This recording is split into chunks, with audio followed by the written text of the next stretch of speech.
See, how can you Forget go it. wrong with free ketchup packing? Wait, why you got hunts though? Do He it, said man. all Ketchup is is the ketchup, same. yo. No, it's I really not. No, can't taste the Heinz. difference. I Heinz. cannot taste Heinz. it. Oh, I It has to can. be Heinz. Heinz. Thank you, Alex. Hey, Alex, I got your back all night tonight, Alex. Thank you, Adrian. I appreciate that. You said what, Alex? I said it all tastes the same to me. It's just ketchup. No, absolutely not. You Hunt's probably disgusting. Hunt's so watery and thin. Ugh. no, Yeah, man, what? Like some of them are way more sweeter. Like they don't taste like really that. way. Oh, come on, Mary. Now, I said way more. way sweet. more sweeter. Way more. Way more. Man, You heard? I said what I said. you know, but why you say that? You had to emphasize she meant that shit. Right.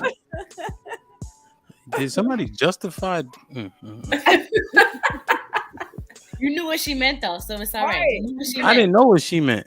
Way more. It actually double. That actually means it wasn't sweet. Listen, what it means is What it means is Hunt's is I'm in the nasty. bathroom.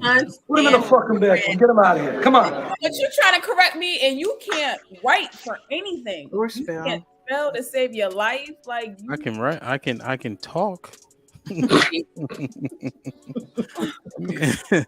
I can talk. I can talk as well. Says the podcast. Fortunately, I don't have to write the whole time. That's good. You mean you can speak All well? right, so a little bit of time that you do I right, can talk. you need to get it Period. right. You know what I mean? So that's that. Mike, what up though? Yo, Why you late? business call, making Shining money. your head. You shining your head. Hey, listen, my net worth is greater than yours, so that's all that matters. Okay. I can dig it up, Isha. What's good? I'm here. What does that mean?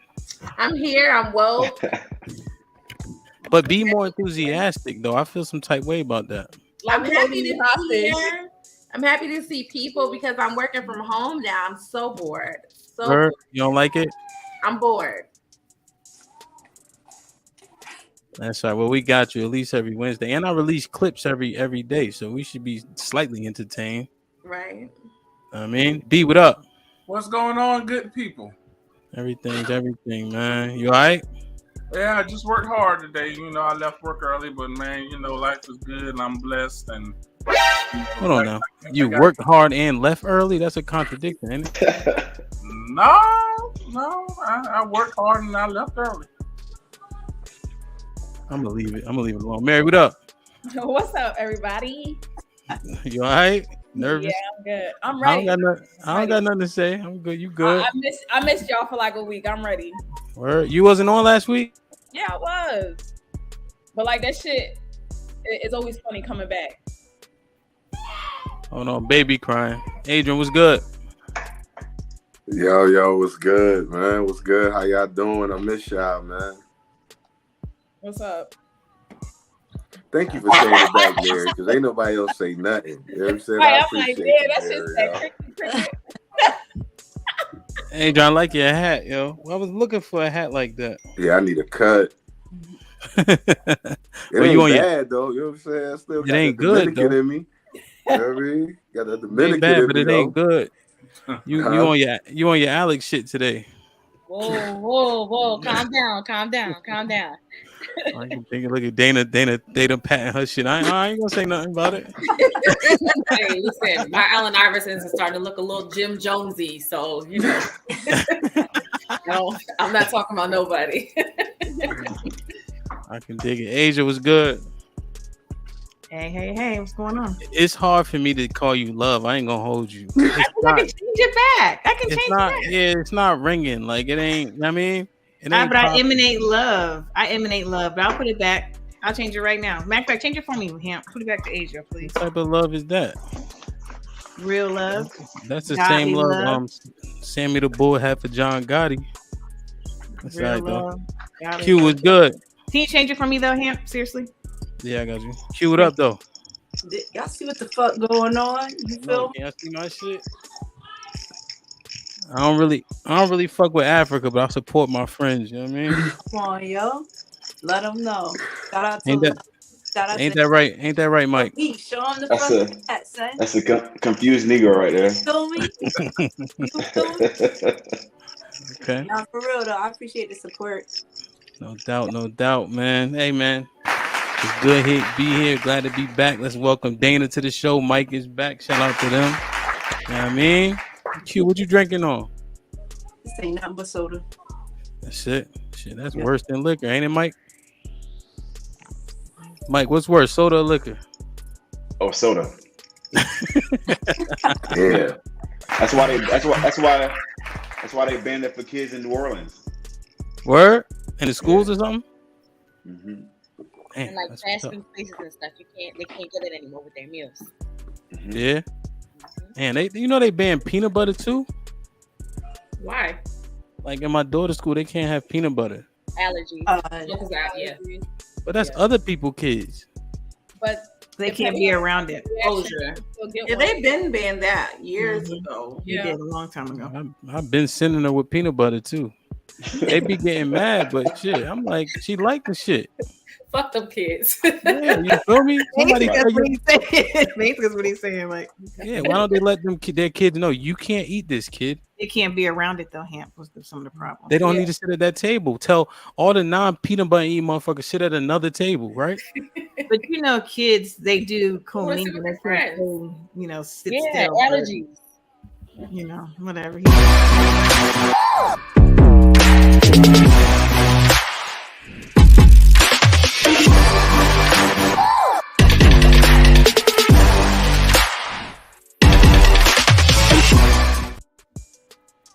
All right. This might be risky. Once again, we appreciate y'all. Do me a favor, like, share, subscribe, tell a friend to tell a friend. Hit the like button if you can right now. That is free. We will also be sharing super chats and all that. All right. Everybody good? Cool. Wonderful. Yep. Mic check. My mic sound all right? Because y'all got me feeling some type way. You sound good. You sound I clear. did earlier. Good. Make sure you say stuff that makes it's profound that we want to hear. Whatever. You went viral for the wrong reasons already, so no big deal. All right, let me share my screen real quick. What I want to start with? Yeah, let's start with that one.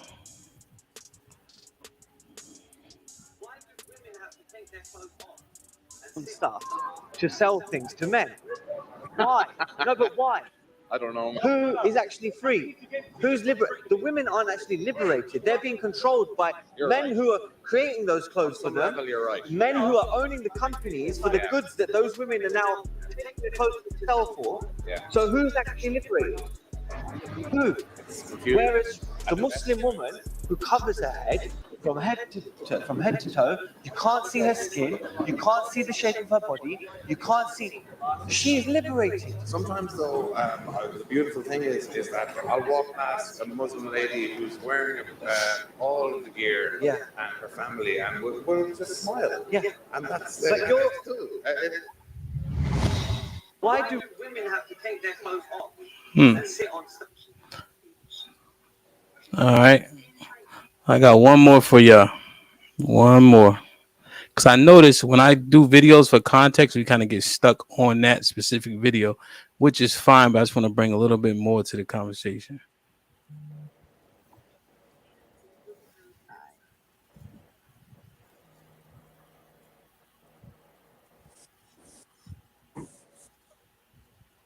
Men, don't feel bad if you see a woman out and she has her cleavage shown, or she's wearing skin tight pants and you look at her backside. I think it's ridiculous when a woman catches a man looking at certain things that are exposed and they want to get angry. If you didn't want anyone to look at them, why are you putting them on display? Now, I'm not saying it's okay to touch. I'm not saying it's okay to verbally disrespect any woman. But ladies, what's push-up bras made for? What are these skin-tight leggings made for? To put what you have on display. So when someone's looking at your display, please don't get upset. And men, be tasteful when you do it. That's all I'm saying. Men, don't feel bad if you see a woman out. Who chuckled? Me. Who is that? I can't see. Who's that? Dana. This Dana. What you chuckling about? You know, I just find it interesting. I find it funny when some people decide how to police other people and how people respond to those actions, I guess. I don't know. It seems very pick me, that video that she just did. The second one? Yeah. Like How she's come? trying to appeal to men by, you know, having something to say to ladies and what they do and how they react to attention or whatever. It's just silly to me. So she was being a pick me because she said if you wear a push up bra, you better expect people to look. Yeah, kind of. Like why is this a topic of conversation for you? Why are you so interested? It's just bizarre to me. It's a little weird. But don't we find that women take exception if people are looking at them because of their attire? How do you mean? Well, like, is this an issue? It ain't for me. I don't know. Maybe it is. Do you wear said clothing? Presently, yes. Oh yes, presently. So you saying you don't mind the compliments and things of that nature, Not at all. or the advances? Not at all. Okay, cool. What you think, love? So what you wear matter or define you? It does.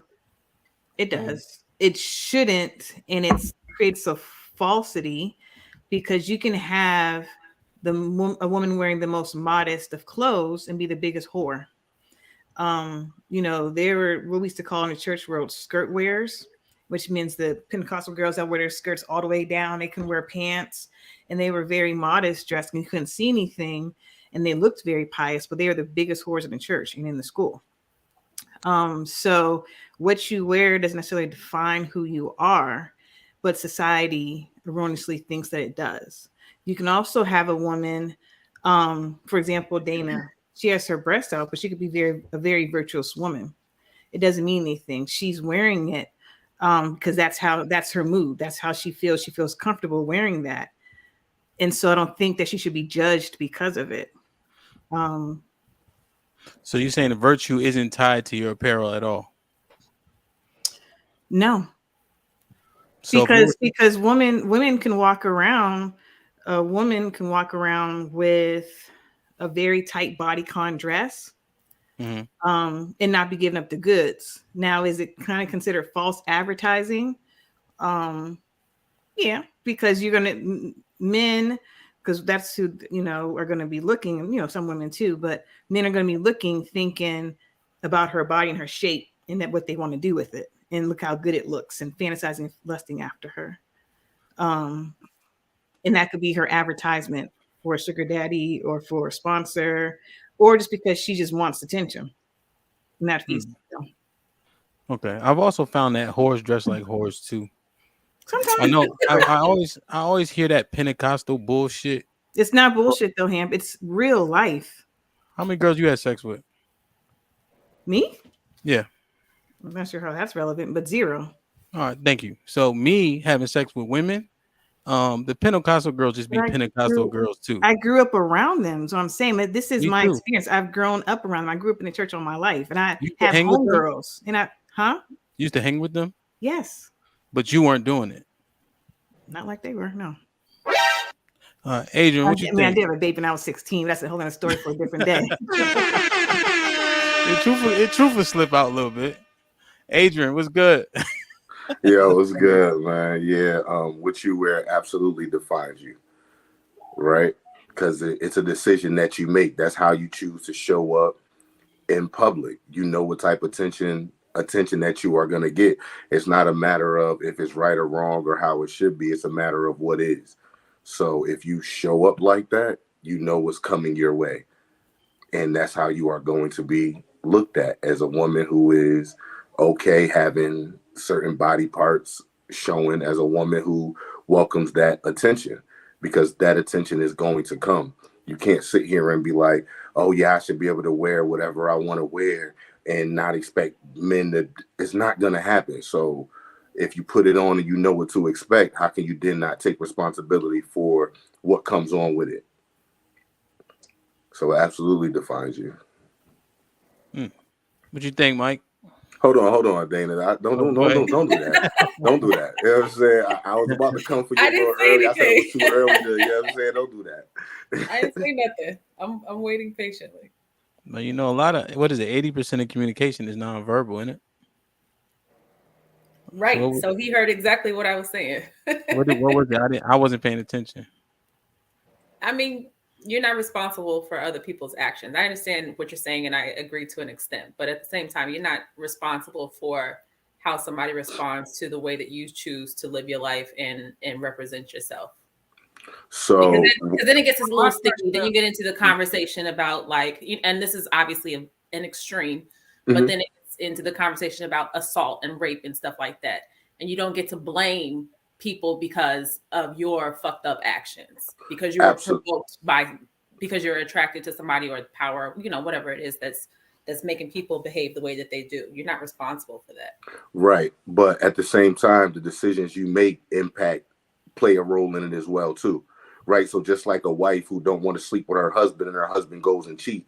Yeah, he still made the decision, but the things that you do still directly impact it. If you're a woman and you go somewhere half naked with your titties and stuff hanging all out, or you hanging out at a frat party with a bunch of people who drinking and something happened to you, you still chose to put yourself in that situation. So definitely it's not your fault. I'm not saying, hey, like nobody should ever rape somebody or feel like they have the right to touch anybody, but the decisions you make have consequences too. And you can put yourself in different situations where the outcomes for certain negative things can be a lot higher. I agree. All right, we back on the same page then. Mike, what do you think, Mike? Yeah. I hate to hear when women speak up in defense of men as pick-me behavior. I think that's nonsense. I think there's decorum. You know what I'm saying? You're not going to go to a job interview in a bikini because you know better. You know what I'm saying? And I think, we're in this whole, women empowerment, Megan Thee Stallion, sexual liberation. But at the same time, you want to wear what you want, but you don't want to be seen as a sexual item. You got to pick one. I think if you have your tits out and a guy looks, it's because you have your tits out. And I refuse to believe that y'all don't dress for the male gaze. You know what I'm saying? You wear these items, you go to a club, you want attention. And so to think that what you wear doesn't have some sort of reaction is ridiculous. But at the same time, I do agree that doesn't mean that somebody should assault you, that somebody should touch you without asking. But if you get looks, it's because obviously what you have on is attracting the eyes. Mike, do you think what about when people are gawking and catcalling? Do you think that there's some culpability for the person wearing the clothing there as well? I think there's a way and approach. I think catcalling is only inappropriate if you're not interested. If the woman's interested, it's not called catcalling; it's called talking. Oh, I see. Interesting. Mary, what up? What's up? So it matters. It matters. I feel like it will define you.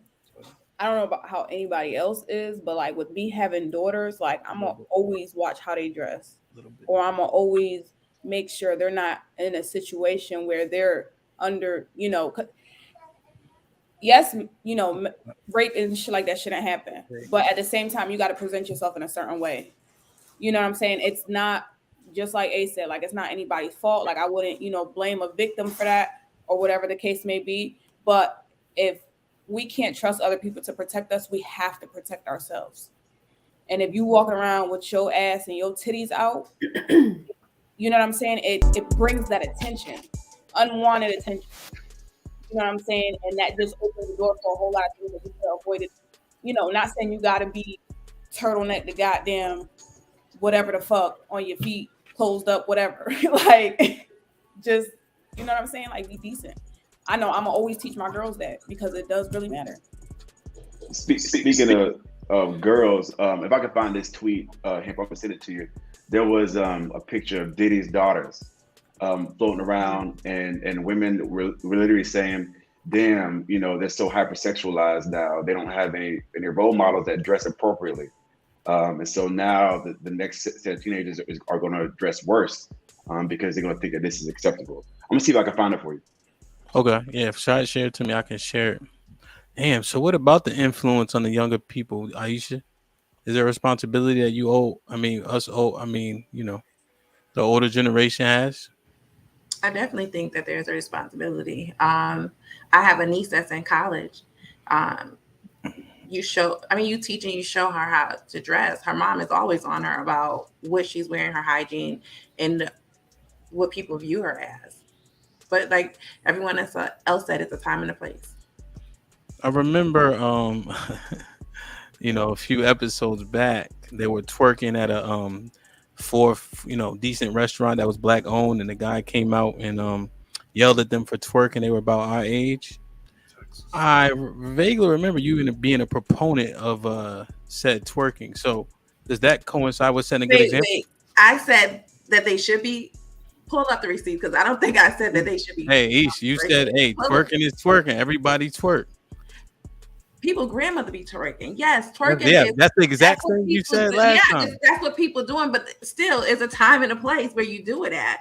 If it's a classy restaurant, I'm not gonna be champion. Oh, shake your ass in this restaurant. It's a time and a place. But I remember you blamed the music. Kim, you're gonna have to pull up receipts because I'm drawing a blank. I got a good memory, and I'm man. getting a little old, but like I've always said, it's a time and a place. Yes, dressing like when I go to church, I'm modest. When I go out, I'm looking like pick me. Yes, I'm trying to get chose. So it's a time and a place. Move to your right a little bit. You kind of out the screen. Now, Alex always stays on code. So you see how stoic she's being because she remembers, but she doesn't want to out you. That's what happened. I said no such thing. Don't put me on it. I can tell how I had a demeanor. But I guess my question is, if it's okay to twerk, it's not okay to dress. Yeah, I know I said it's a time and a place. I know I always said it's a time and a place. You said people grandmas twerk now. They do. But it's a time and a place. Where you twerk at is you're not twerking in church. You're not twerking in the classroom. You in the club, you twerking. Okay, that's fine. If you want to dress like Mother Teresa in church, let you dress like Mother Teresa in church. If you going to the club, if you want to show a little leg, a little thigh, a little breast, then have at it. It's a time and a place. And then and then anything that comes with that, you expect that, or you're not surprised by it, right? I'm definitely not surprised if someone puts their hands on me and grabs me where I don't want to be touched. I'm surprised by that. But just looking and saying something, I'm not surprised by it. Okay, what you think, B? Yeah, absolutely. How you dress does define, the outcome of lots of things. Someone alluded to it earlier that you wouldn't. I think it was Mike. You wouldn't dress to a interview in bikini on. There has to be some level of decorum. Now I don't believe, getting raped or anything like that based off how you dress. I think that is taking it very far. So that's taking it to the extreme. But yeah, absolutely. How you dress does define you. My question would be, who do you think will get more attention? The woman who dresses with everything showing, or someone who dresses very modest and doesn't have a lot of things showing. Who would get more attention? Who would be more subject to a sexual assault, rape, etc., etc. And I believe we could all lean towards it being a person who is showing more cleavage. So yeah, absolutely, I do believe how you dress does define you. So you saying that the clothing, okay, opens you to more? Absolutely. Exposes you a little bit? What I'm saying is, so if a woman has, she's walking out of the house, she's showing a lot, okay? As opposed to you're saying a woman dressed as a nun is less likely to get raped, right? Yeah, absolutely. Yeah. Okay. Interesting. What you think, Q? And if I can, Hamp, just add one thing. Isha, if anyone ever grabs you, just call me. I am coming to your rescue. I like hope you that. guys seen that eye roll. You said what? The hour, girl? I just said. I hope everyone's seen that eye roll because. Girl, okay, damn. I'm trying to you. I said, call me. I got you, Isha. I got you. He gonna protect you. I'm gonna protect you, girl. I know the moves now. What's up, Q? Oh man, I'm gonna have to go with yes. But I understand that what I'm trying to say is yes, it does define you based on like your first impression, right? So like if you are, and I guess we're only speaking about how women dress. Is that correct? Or just people in general? Mainly how women dress. Right. That's what I was waiting to respond to ask. It was just women. Okay. So if it's based on how women dress, yeah, your first impression is a lasting impression. If you got, a dress on that's so goddamn high, your pussy lips is waving at everybody. Wow. That's gonna get some attention from that you may not want. But to a few people's point, it doesn't warrant being violated. I think when you are the type of guy that's going to push up on a woman as a result of how she's dressed, or you're catcalling and being all that extra shit, that's a lack of tact. Like it gives that you weren't raised right. So yeah, Mike, I have to disagree with you. That's not a conversation. If she with it, that's a nigga with no home training or self-control. or self-control. You talking about catcalling? Yeah. Cat. Oh, we can get in a whole discussion about that. But do you think Mike's point was valid in saying that if she has a mutual attraction, she wouldn't characterize it as catcalling, but they only call it catcalling when they don't want it. So I guess the way I interpret it is technically it still would be. I agree with Q. Catcalling is catcalling, whether they like it or not. It's still the act of catcalling, as we know it. Hollering down the street at the woman, walking past her in front of you. Hey, mom, you look good. What's up with that's catcalling. That's called a compliment. Yeah, I mean, so you that nigga, Mike? Okay, I'm gonna keep an eye out on you. No, listen. I don't catcall, but what I'm saying. You just describe it. That's a compliment. Me saying that, hey, I think you're beautiful, hey girl. That's hollering down the street at her. Hollering down the street. If we're talking about 3 a.m. in the morning, okay. No. It doesn't matter what time of the day it is. It's not. It's during the 9 o'clock in the morning. I'm walking down the street. Catcalling is catcalling. Catcalling is catcalling. But then it was. So then I would say this: if a woman have an issue with being catcalled, then walk out the house without everything showing. Then there are women that has nothing to do with anything. But that goes back to a justification for poor actions because of how she's dressed. So that's two different things. I think I get more catcalls when I'm in my work attire. So it happens no matter what a woman has on. Put him in the fucking bedroom. Get him out of here. Come on. No. It does. Where do you work? Wait, hold on. Where you got to When I work for DSS, when I'm in my professional attire, I get more catcalls. You said you're working from home. I don't know. OnlyFans. Let me ask this question though to all the ladies on the panel. Have y'all ever been like either in your worst dress outfit, completely covered, or in the store fresh in the morning, or going somewhere you ain't really like clean yourself up with your face got coal in it, and a nigga is already in your face? Yes. So the looks, I don't know who tried to make the point about the looks. The looks come regardless. Like there are just a group of niggas that don't have any tact, no decorum. No tact, no self-control, decorum, all the above. Yes. So yes, to answer the question, how you dress should define you, it would define you, yes. But then to say, well, how a woman dressed, the end result is this, some of that is bullshit and cap. You think so for the ladies too, so it's to the same degree. So when you looking busted and disgusted versus when you got the hair did, you know what I'm saying, fresh lashes, all of that, a little Dana cleavage showing and all of that, it's the same versus if you got on a sweatsuit, the way dudes is hollering at y'all. Let me land on this. Hold on, let me land on this as the gay one in the group. I look like I could dress like a nigga and get hit on. Right. That's Niggas not don't give the a question. I'm not saying it doesn't happen. I'm saying, is it to the same degree though? Yeah, because Yes. niggas are reckless. Yes, it is to It the same doesn't degree. So I've hold been on, out hold to on, dinner. hold on. Hold on. I've been out to dinner with my parents, coming from Georgia Brown on 15th Street, 15th and I, right? Bruh. And I'm with my parents, my uncle, and my very tall friend Steve, who they all look like my bodyguards. Walking down the street, niggas is still disrespectful, trying to holler, and then I'm not entertaining them. I'll speak, I'm polite, I say hello, thank you for the compliment, whatever. But if I don't continue the conversation with you, then it's fuck you, bitch, or I'm gonna spit on you. I've been spat on twice before for not entertaining people. Jesus Christ. Dead ass. And you had these same tall niggas with you? No, not that day. Yeah, I was about to say. No, not that day. Put them niggas in the bathroom. Put him in the fucking bathroom. Get him out of here. Come on. Okay. Yeah, I disagree. I think y'all capping a little bit, but Wait, Alex, let Isha answer. Isha tell the truth.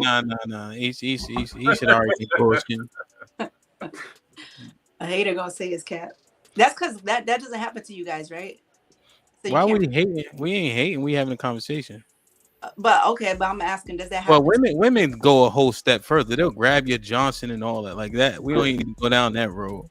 Correct. But, Alex, look, he should unmute. What? No, fuck that. Alex, what up? Men do grab on you too, him. It's not. But it's not men are not grabbing your vagina. Oh yes, they are. I think men are more likely to grab a woman than a woman is to go and grab a Right. Nah, that's not true. You mean like when they grab your arm or something? You should like. No, even that. Why are you grabbing my arm? Somebody grabbed me. Like, are you like, who the hell is that? No, that walk by that niggas doing the Oh club. yeah. Excuse me. My fault. Excuse me, man. They start grabbing your waist and shit. Yeah. I don't know why you niggas acting like that about that. They be trying to dance and all that. And y'all laughing because y'all know y'all probably done it. Oh, my fault. I know it's crazy. Cracking up. Nah, I don't think so. I don't. Maybe. Alex, what you think about the topic? Y'all trying to spin this shit? Go ahead. Should what you wear matter or define you? I don't think it should, but the reality is that it does. I think your appearance, whether it be first or however many times you see a person, I think it creates a narrative. Whether that narrative is always accurate is another conversation. But I think it's the same way. I know we were speaking about women, but I think with men too. I think as women, we look at, if I see you coming out, you have a beard, is it well groomed? Is your hair cut? If it's not, Adrian throwing the hat, okay, that's great. We look at how do you dress? No shade, Adrian. We look at how you dress. We also look at how you come into place. So I've seen, and I know what people say, like, this dude always looks bummy. He always comes off this way, but the reality is something completely different. Maybe behind closed door, or it could be the opposite. You have individuals who go ahead and they appear flashy. They appear to wear all the designer and the name brand clothes. They portray these certain images with their aesthetic, but that's not really the life that they live. So what you wear, it should not matter and it should not define you, but appearance-wise, it does create that narrative. It does create that narrative, and it does give off an image to people. And I'm not sure if people want that image that it's giving off, but it does. Mm-hmm. And rightfully so. Mm-hmm. Okay. I don't know, man. Interesting. I mean, I've heard in the past people say like wear a suit to the airport, things of that nature. They treat you differently. I've heard that in the past. I personally don't do it. Or wear a suit to like court, for instance. When people say, you usually get a different response. So I think the response you get is slightly warranted. I'm not saying certain stuff should happen to you, but you should expect something based on your dress. I like it. Clear, concise answer. Shout out to y'all. Word is born. Do me a favor, like, share, subscribe, tell a friend to tell a friend. Shout out to Pot and Kettle in the building. You know what I mean? It's supposed to be Pot and Kettle Entertainment. They threw one party in the last 6 years, but whatever. Wow. You know what I mean? I ain't saying too much. All right. Ouch. Everybody good? Yep. Yeah. I got Terrence in the backstage. I'm gonna bring him up periodically and shit like that. Yeah, you got to bring Terrence up, yo. Yeah. Let me share my screen.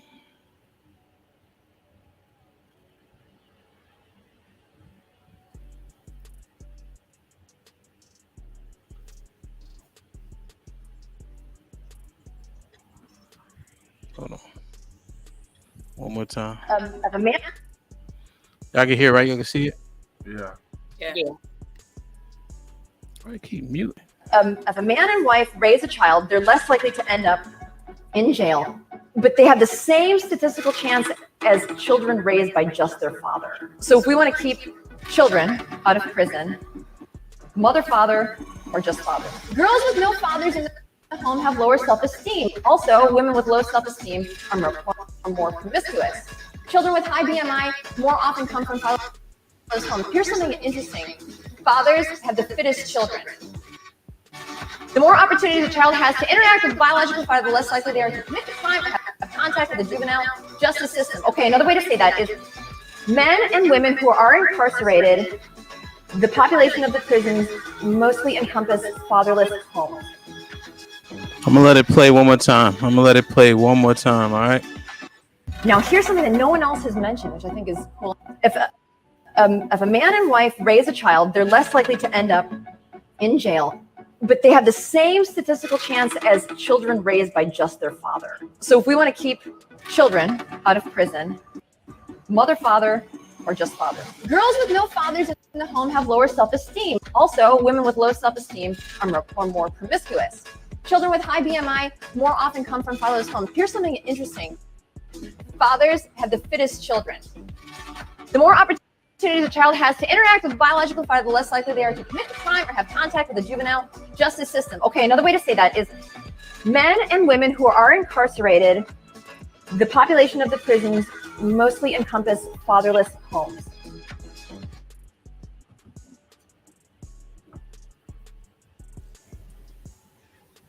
Sink in a little bit. Alex, you got your face frowned up. What did you misunderstand? I'm just trying to read how you got this worded down here. That's this. There's an extra start. There's this extra start. I caught it for you this time, Mary. Oh, yeah.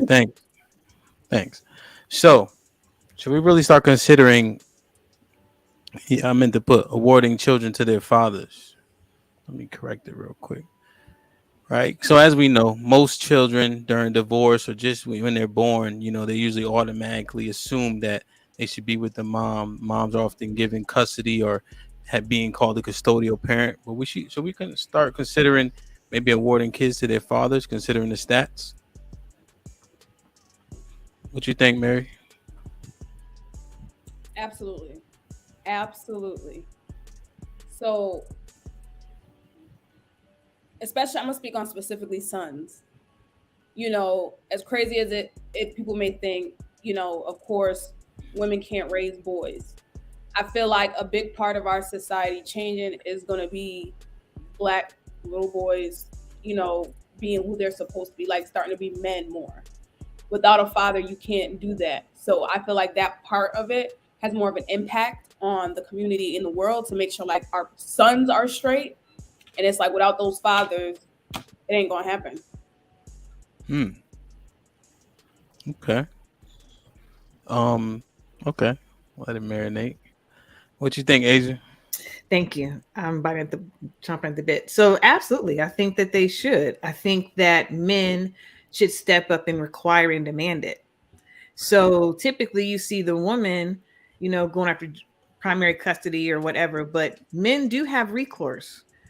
Men can go and demand or go apply for primary custody or joint or whatever to make sure they're in their son's lives. So of course you have some women that want to use the kids as weapons and just not let them see the father. You have recourse. You have the court system. And I believe that the court system, as time is going on, is looking at the fitness of both parents. And if the father says, I want primary custody, then it will definitely not just be considered, but awarded.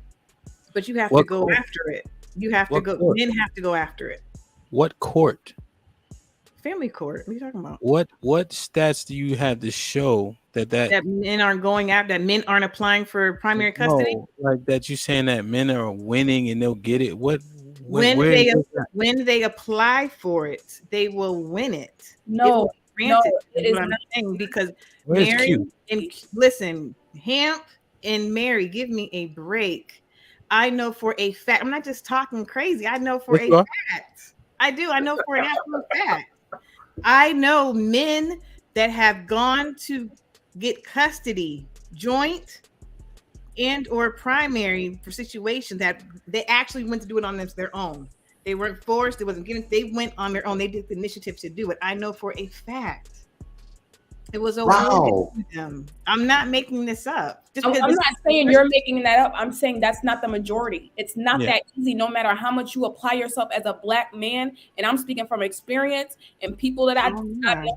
Like, it is not as easy as, oh, you could just go apply yourself and it's gonna happen. And This is that's what it's done for. You need to go apply for it. Or men. So you're telling me you know a man who applied for and got denied? my husband. Yeah. You He applied and got denied? He in court Nope. right now for the third time. Oh, I'm sorry, your husband, the baby. I'm sorry. The baby dad, your husband. To get more time sharing, just to get more time sharing. I have a best friend that has gone through it. I have a cousin that has gone through it. Like, good fucking dads. Yeah, and my experience is the opposite of that. Good dads that have gone and got awarded. So there's cases for both, is what I'm saying. So yes, you have your number, and I have my number. I'm just saying it was the majority. The way you spoke was in regards to, like, oh, it's easy. As long as I never said easy. I never used the word easy. But I said you were making it seem like it was easy. No, they have to go do it. They just have to go and apply. And I believe that men need to go and apply. That's what I'm saying. It doesn't. What does that noise mean? Can I interject as somebody who's been in family court? Me too. I've been in family court too. Go ahead, Q. Yeah, and I'm only sharing super chats, but this is Mike Brown, so shout out to Mike Brown. Might be knowing the statistic. So I did think the man apply? Go ahead, Mike. You go first. Go ahead, Q. In family court, Mike, your stat is probably correct in this instance, and it kind of sounds like I'm going to side with Asia, but I'm not. This is just my anecdotal experience. Okay. Usually in family court, when you are the plaintiff, you are the winner. When you are the defendant, you will defend yourself. So if a man files first, typically as the plaintiff, he has the upper hand typically when it comes to that. To Mike's point, usually women are the plaintiff. So you usually see the women win in those cases. That has been my experience with family court. Well, that's good. That's good. I think so the question I worded it incorrectly. That's what I was saying. Huh? I said thank you, Q, because that goes along with what I was saying. When they go, you don't have to say it again. No, I mean, let me chime in. So the problem is, Mike, before you chime, real quick, I just want to clarify, right? Because I don't know if we're answering the question, right? Because visitation and joint custody, I said awarded here in the question here. So that's a different ball game. Sorry, Mike, go ahead. Yeah, so that's why I wanted to get to the question. I mean, it's in many states, the even though it's been outlawed, the default is still the woman. Regardless of factors, regardless of income, because the judges will feel like the children will be more stable with the woman, which is not fact-based at all. So the problem is why do I have to go to the court and through the courts to be awarded custody of my child? Why am I not given it automatically? Especially if I'm the breadwinner, if I really provided the stability in the household, why was it not given to children automatically? Why do I have to be the plaintiff? And that's what the problem is. I think we saw it recently with Keenan. His daughter said something about like, oh, my dad never was never present. Kel. My dad was never present, and then it came out later that the father was actually really trying to be present, but the mother was blocking it in the courts.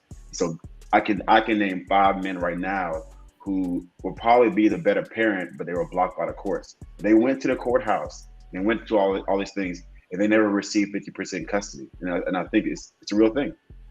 So yeah, to that point, because it's based on law, not logic, and that is very unfortunate that does happen in a lot of instances with people who are the better parent not getting that opportunity. So, Ham, what were you saying? I'm confused now. You said you didn't mean awarded. Like, can you clarify? I did mean awarded. You guys were talking about joint and like visitation. So About this like is full custody. this like custodial. So Yeah. Mike said a good custodial. Men should be the custodial parent. Yes. Should we start considering that? Okay, custodial. That was better. That was better. Okay. And then the idea of going to the courthouse, like think about, when you get a ticket in DC and they say, hey, if you come to the courthouse to defend yourself, chances are you'll get it, removed. How many people will go to the courthouse? Most people are going to just say, I'm going to pay the ticket and I'm not going to defend myself because I don't want to have to deal with that. And so again, it just should not be, I should not have to go to court to have custody of my children. But you do. You have to. Like, so I want to say like a court ticket, but if you want it, then you have to go after it. Why? Unfortunately, that's the way of the world right now. But he's saying why? He's saying because the law, because we already know the law is backed up. Point. But listen, did you recap his points though? I'm listening to his point. He said the man is the bread. Wait. Listen. He said the man is the breadwinner. The man can provide a more stable environment. Why isn't it assumed that the child just goes with the man? I'm agreeing with everything y'all are saying. Like I'm not going against what you're saying, Hamp or Mike. I'm agreeing with you. What I'm saying is it's an unfortunate and necessary evil. Unfortunately, I'm agreeing with y'all. Like for real. Like don't come at me like I'm being oppositional today. I'm really not. I'm agreeing with you. It's an unfortunate evil you have to do. That's unfortunately the way of the land and the way of the world it is right now, unfortunately. But what I'm saying is men do what you have to do then. That's all I'm saying. No, I didn't like the way you started though. Oh, of course you didn't, because you want to make sure it's controversial. I know. Well, no, because you said, well, men need to take the initiative and blah, blah. No. How about we get what we deserve? Okay, but you're not. We can have the same conversation about being black and American doing a crime the same as a white person doing a crime. So we know it's not right. So it doesn't matter. We know that it's stacked against us. I'm not saying it's right. I think the difference is that men aren't empowered to go to court when it comes to their children, right? As soon as issues come up when it comes to children, women are told you need to go to court, get your child support, do what you need to do, blah, blah, blah, blah, blah, blah. You birth the children, you are their caregiver. They think society feels it's humane to take a child from their mother. But if we're going based upon the statistics, then if we're looking at stability with housing, income, and all those things, and men are naturally authoritative in comparison to women, then you would think it would be assumed that men are awarded that. But I think the difference is that men are not empowered to go to court. And I do agree with Mike, or I think it was Q who said, honestly, the winner is the person who goes to court first. Period. Because it looks like you've taken the initiative to take care of that child. This is what I really want. I'm going to give them all the love, blah, blah, blah, blah, blah. But I feel on the flip side for men, it's costly, especially if they're the breadwinner. I got to pay for this.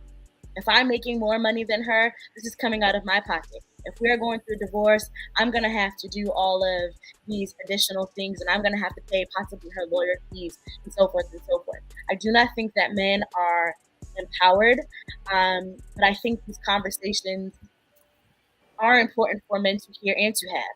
But when you have a group of men in general as a whole who don't go to court, who do you turn to when you're going through something? Because a lot of people are like, man, I don't want to go to court. I'm going to just let it play out. I'm going to take my time. I'm going to do what I need to do. Yeah, I just wish Asia would have implicated the women and said, hey, you know these men are good fathers, right? Imagine how much easier that would be if the woman took the initiative to say, hey, 50-50 custodial, da-da-da, so on and so forth. Okay, but they're not. But they're not. But men are fighting for their lives in his court. Mike Brown just mentioned something. It got the word killed, but I'll put it up here real quick. Remember the guy in Maryland? I think we actually did it as a topic. He spent $50,000 in the courthouse, and then he would end up doing some wild shit. But nothing came of it. You know what I mean? What you think, A? Yeah, it's hard to get custody, full custody as a father unless you can prove that the mother is unfit. It don't matter if you a better fit, she has to be unfit. So unless she like on drugs or, you know what I'm saying, can't provide a stable house, you just dishing out mad bread now. So definitely fight for the joint. But if you just like, oh, if you going in there thinking, okay, now I need to fight because she need to be with me, because my kids need to be with me and I need to be the primary custodian of my child, you fighting an uphill battle for all of the reasons that y'all name. Word. And but we definitely should start considering it, because we do the, like, if you look at a lot of couples, well, they're not couples anymore, but co-parenting situations, anytime it's an issue, they call it hey, you need to talk to your son, or hey, you need to get your daughter, because boom, boom, boom, and they're looking for us to restore the order. So why not leave them with us so the order could be there with them on a more permanent basis? And that goes to the statistics that the lady was just saying in the thing that Hemp shared. But they don't want to do that. They want to keep them. They want to try to be their friends. Look at all these single moms, best friends and sisters, and want to do TikToks and all of this stuff. Like they twinning it. And y'all ain't worried about raising and disciplining and preparing this child for the real world at all. But we will. We'll check them. So, yo, get these kids to their dads, man. You know what I'm saying? Get these kids to their dads, yo. I just wanted to hop in on one point that you said, Adrian. I have a friend who had a kid last year, and she was saying, I hate when something goes wrong, they always just call me like she doesn't have a father. She says, I am married. She was like, you can also call her other parent. And that's something that I didn't think about. And she said that they just assume that the father is not active. They assume that the father does not know the information about the child. So I do agree with you. And I've always heard people say, like, I'm going to tell your father, or whatever the case is. But I think it's not even just a court system thing, but I think it's a societal thing where we always default to the mother. And then I also do agree with your point. It's really hard. I very rarely ever seen men get full custody unless they have a huge amount of money, typically in celebrity cases. But on the basic level, you have to prove that the mother is unfit. Like, she is really wild, come with tons and tons and tons of proof. But even then, sometimes that's not enough. Yeah, they don't even care if they got their own place no more. If they got a room in somebody else's house with 6 kids and you got 2 beds in one room, they don't care about that. They don't care how much the dad got. They don't care if the dad making 6 figures. They don't care none of that.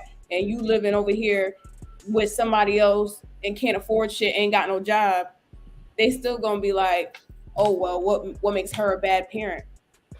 Yeah. You know what I'm saying? It got to be DCF involved. Somebody called DCF on her ass so they could take the kid, and then you got to go from there to make it. That's the only time it's a little bit simpler for the fathers, is if she in prison, she on drugs, or there's open DCF cases. Yeah. What you think, B? Yeah, absolutely. I would say, based off the stat from the video that you showed, if it's one stat that stood out was the lady said children that are raised in a 2-parent home, mother, father, or raised by the fathers, that the chances of them going to prison are none, or something to that effect. That's a stat that I like. So I believe that with all the positive that she said, with the child being raised in a 2-parent household with the father, if it's going to make a better outcome for the child, I would say, let's start giving it a test run. Let's see how it goes, and then just take it from there. Because my question would be, what would we have to lose? So, based off the information that she said, I say, just give it a shot. I mean, see where it goes. And like the old saying is, if it don't work, let's go back to your old way. But the stats seem to be in the favor for the fathers, being better for the fathers, better suited. Yeah, being better suited. So yeah, I say go for it. Okay. What's up, Ish? What you think? I agree with everybody. I also think that things are changing. Wait, we all said the same thing? Pretty much that dads should be considered for. Shut up, him. But I also think that systems are changing, and they're acknowledging these things, because there are a lot of programs in place, like the Fatherhood Initiative and things of that nature. It's just taking a little bit of time, but it's getting there. Okay. And you have more context than us, Mhm. and And you're seeing it slowly change. I do, and like we're always when I did CPS, we're always told to make sure we contact the fathers, and a lot of time we can, myself included, like I was like, all right, I won't even contact the father sometimes Mm. because it's just not a first thought to me. So Yeah, there's definitely each move here, right? There's definitely an implicit bias, you know, Mhm. like it's like a subconscious thing. Right. Unfortunately, Dana, what up? Wow. I have a lot of thoughts. But firstly, to answer the question itself, I absolutely do think that fathers should be considered more.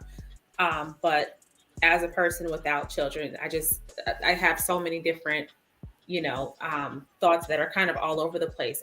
My first thought is, I think that the default should not necessarily fall on the mother or the father, that it should fall 50-50. But then I'm like, well, how do you necessarily enforce that?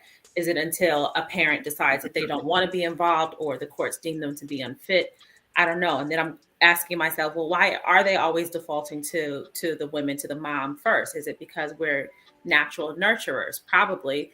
But being a nurturer is not enough to raise a well-rounded individual, which is why you have fathers who have that authoritative side that everyone spoke of. And so I think the best case scenario, obviously, is to have both parents equally involved. And if that's not in the same household, then they should have the right to. It just defaults to a 50-50 situation until they don't either want to be involved, like I said, or just are deemed to be unfit. But again, to answer the question at hand, I certainly don't see any issue with fathers being awarded primary custody more than they are presently. Yeah, I like your. It seemed like you said, the law trumps the logic. Yeah. So I think that was a dope saying for sure. I also think that a lot of paternity for a father is assumed unless they had a DNA test. We know that that's that mom's child, and I think that's why it automatically defaults to the mom. Um, I see. I guess that makes sense. Like even when the kids were like in the NICU and shit like that, they obviously have Charnice on there because they know she in the hospital. You know what I mean? Even though I was there, the birth certificate, it's 100%. I think that's a good point. Ish. T, did you have a comment on this one? Terrence, they fell asleep. You have a comment on this one? Nod your head. All right, hold on. What up? What up, Terrence? What's good, man? Same old business, same old business. I'm not in I guess y'all call it up north family children services. Down here we call it Department of Family and Children. And as a teacher, I have seen both sides of it. I've seen where fathers have had to fight for custody. I've seen where mothers fight for custody. I got friends that have, had to fight for custody. It just all depends on what is the best situation for the kid. My parents divorced, and in the custody battle, it was me and my sister. My father wanted me. However, my mother lost both of her parents by the time she was 13, and all of her siblings got split up, and she didn't want to split. She didn't want to split me and my sister, split me and my sister. And I'm not saying that my father wouldn't have been a great provider and he couldn't have did a great job with raising me. But my mother, my mother was hell bent on, look, I'm not separating my kids because of her experience. So, is it always that the father has to be only known as the breadwinner, the disciplinarian? Some fathers are actually amazing nurturers. I can remember my second year teaching. I had a student in my class, and the father actually had him and his little brother. And crazy shit happened during Thanksgiving break. The mother actually kidnapped her 2 kids. So was there a custody agreement in place? it was for where she was supposed to get the kids during that particular holiday, right? Yeah. And when it was time to bring them back, she didn't bring them back. So then, it got legal. So dude was an amazing father. I mean, some of the stuff that I saw him do with his kids was amazing. And mind you, he was a medical doctor.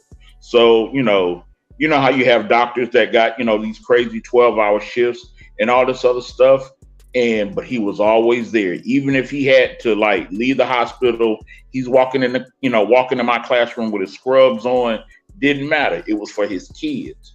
So I think now, judges are starting to look more at, who can give them a better holistic experience, who can best raise the child, in all facets, because it's not just going to be about money. It's not going to be about,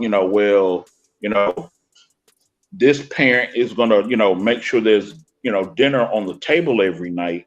It's about, hey, if you can make that kid a better person, male or female, what does it matter? Yeah, I agree. Interesting. Like, share, subscribe, tell a friend, and tell a friend. That was a good one. That was clean. I like it. And I do want to say that Asia was for the men. You know what I mean? I just didn't like her beginning. You know what I mean? So I had to make sure I called. No, you just like coming at my neck. That's all. But it's all good. It's all love. It's all shit like that. Indeed. Did I already say it? Like, share, subscribe, tell a friend, and tell a friend. Definitely send us a super chat, super likes, and that one like is absolutely free. You hit that like button, it helps the channel the most. So I'll take that for sure. All right, let me share my screen. Damn, man, y'all so smart, man. I appreciate y'all. Mike, what the fuck do you use on your head? Soul Glow, nigga? What is it? It prevents kids. You should try it. Hilarious. Shit like that. Mike gonna have one less Facebook friend as it is, man. I'll tell you that. All right. That's constantly getting conned and lied to get in a situation. Let me restart it.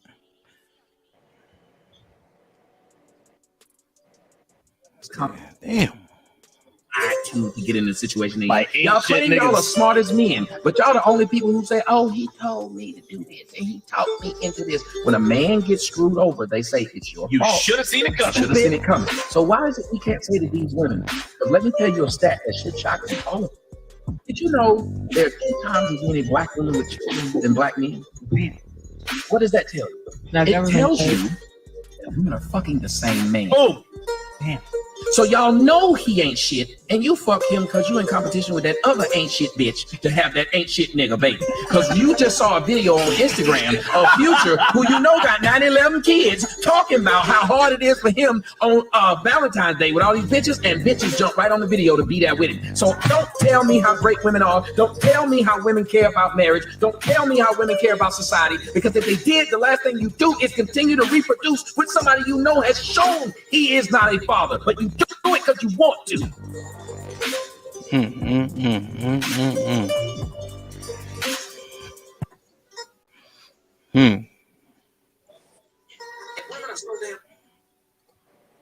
So his initial wording was, "If women are so damn smart," and then he started on his rant.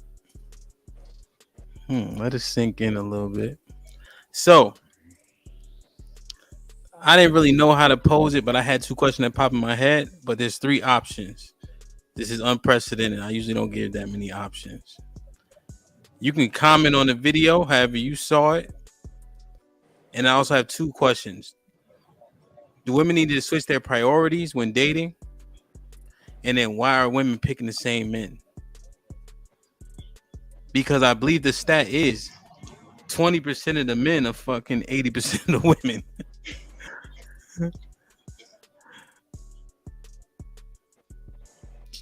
What you think, Ish? This nigga. I'm laughing.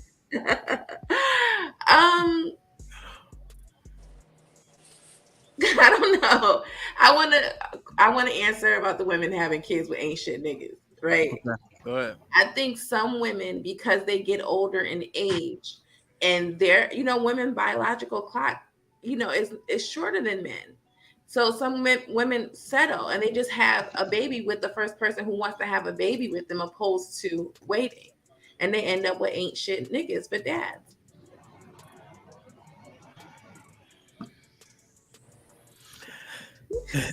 Go ahead, Terrence. Well, I agree with the settling factor. I think women do settle. I think that there are some women, emphasis on some, women that only care about. Put him in the baby boy. I don't play the sum game. Okay, all right, well, whatever. All right, so there are. Okay. What, you a Sigma or something? Bruh, no. Bruh, no. Go ahead, T. There are some. Well, I'm sorry. There are women that are just, they only care about two things: being a mother and being a wife, and they'll do it by any means necessary. Like I think I said last week when I talked about, women don't get married. They don't say I do for, they agree to get married for, the real definition of marriage. They get, they want to do that shit for the, the white dress and the cake and all that fuck ass attention. Same thing with children, because, women that, they're in a circle and all their friends, all are mothers and all this other stuff. And then they look at old girl like, so what's wrong with you? And, the first thing you don't want to say, that chick don't want to say is, I got bad pussy, or I got toxic pussy, or I'm low vibrational. You want answers. I want the truth. Tell him, T. Yo, go ahead. What up, Q? What you think? No, I don't think that women should change their priorities. I think that women should heal from certain wounds prior to. And then I think with that, they will not continue to date the same men or pick the same men. Do you think it's all they're hurt, so they're making bad decisions? They're hurt. I think that, yeah, I guess you could say that undealt with, those undealt with emotional parts can impact decisions that are made when it comes to interpersonal relationships. Q, what if they are thinking superficially though? You don't think that has a merit? Like, why is it such a small percentage having sex with most of the women? The small percentage of men. Like, for instance, as a stat, 14.5% of American men are 6 feet. Right? So the overwhelming majority aren't. But those are the men that are being pursued and the men that are having sex largely. Remember the stat, 30% of men under 30 are virgins. So could it be that the priorities do need to change? I'm still stick with the same answer. Okay. All that leads to all that low vibrational bullshit. Okay. Okay. Cool. What's up, Dana? I don't want to play.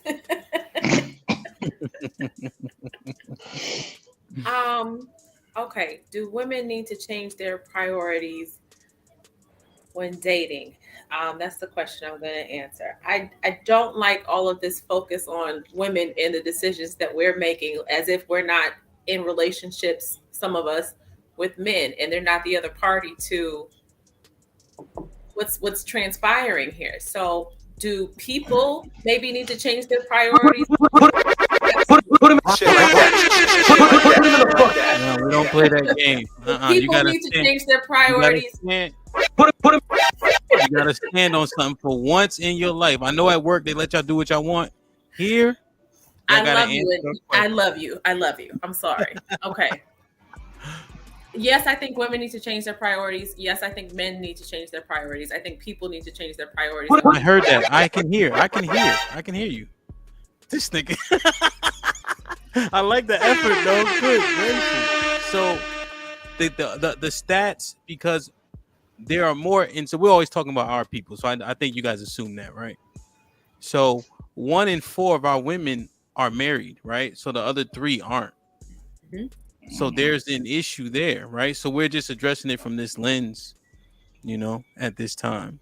Yeah, but with that being said, though, speaking of stats, there's an overwhelmingly in most markets, especially our market where we are here, there are far more men than there are women. So it makes sense that there will be fewer women that are married.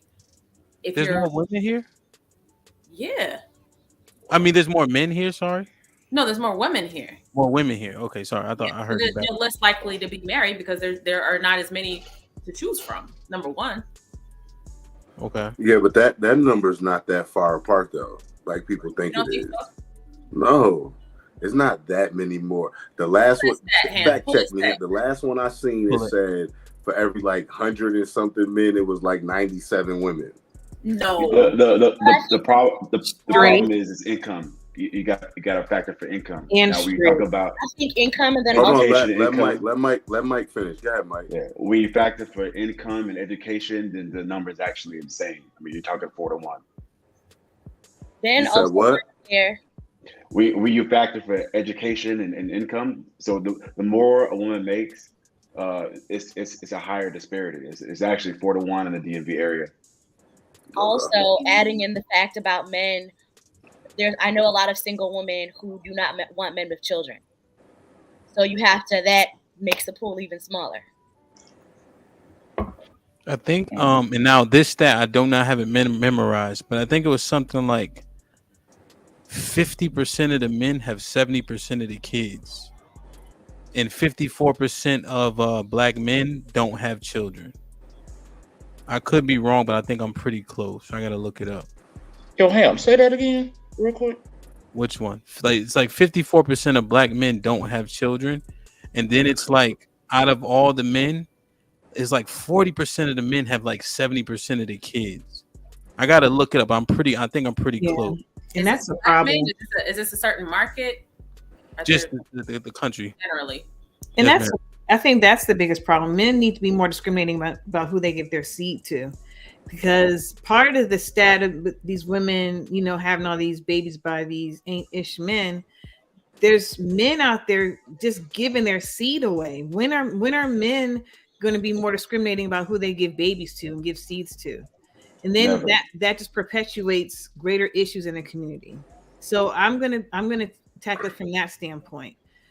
Yes, women should change their priorities, but I think the greater onus is on the men to be careful who you co-create with. Who controls access to sex, Asia? Who controls your sperm? No, who controls access to sex? Do you think women or men control access to sex? A woman has the right to can say no, and she won't give you sex. However, that has nothing to do with the seed that the man is giving her when she does give. If a woman wants to sit there and spread her legs, right? All these different men. Yeah. When is the man going to take the onus upon himself? Put on a condom. Control his seed and not let it out and push it into every single woman that he's having sex with that spreads her legs because Women she's have controlling sex. I'm just asking questions, right? That's fine. Hold on, Mary. I'm just asking questions. So, do you agree or disagree that women control access to sex? Yes. Absolutely. How many contraceptives are available to women as opposed to men?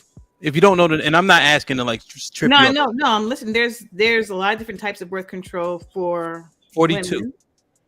I don't know that for that number. There's a lot. All I know there's a lot of. It's 42 for women. It was and it increased by a few just recently. There's a lot. We agree on that part. Yes. Men still have the two, right? The condom and the vasectomy.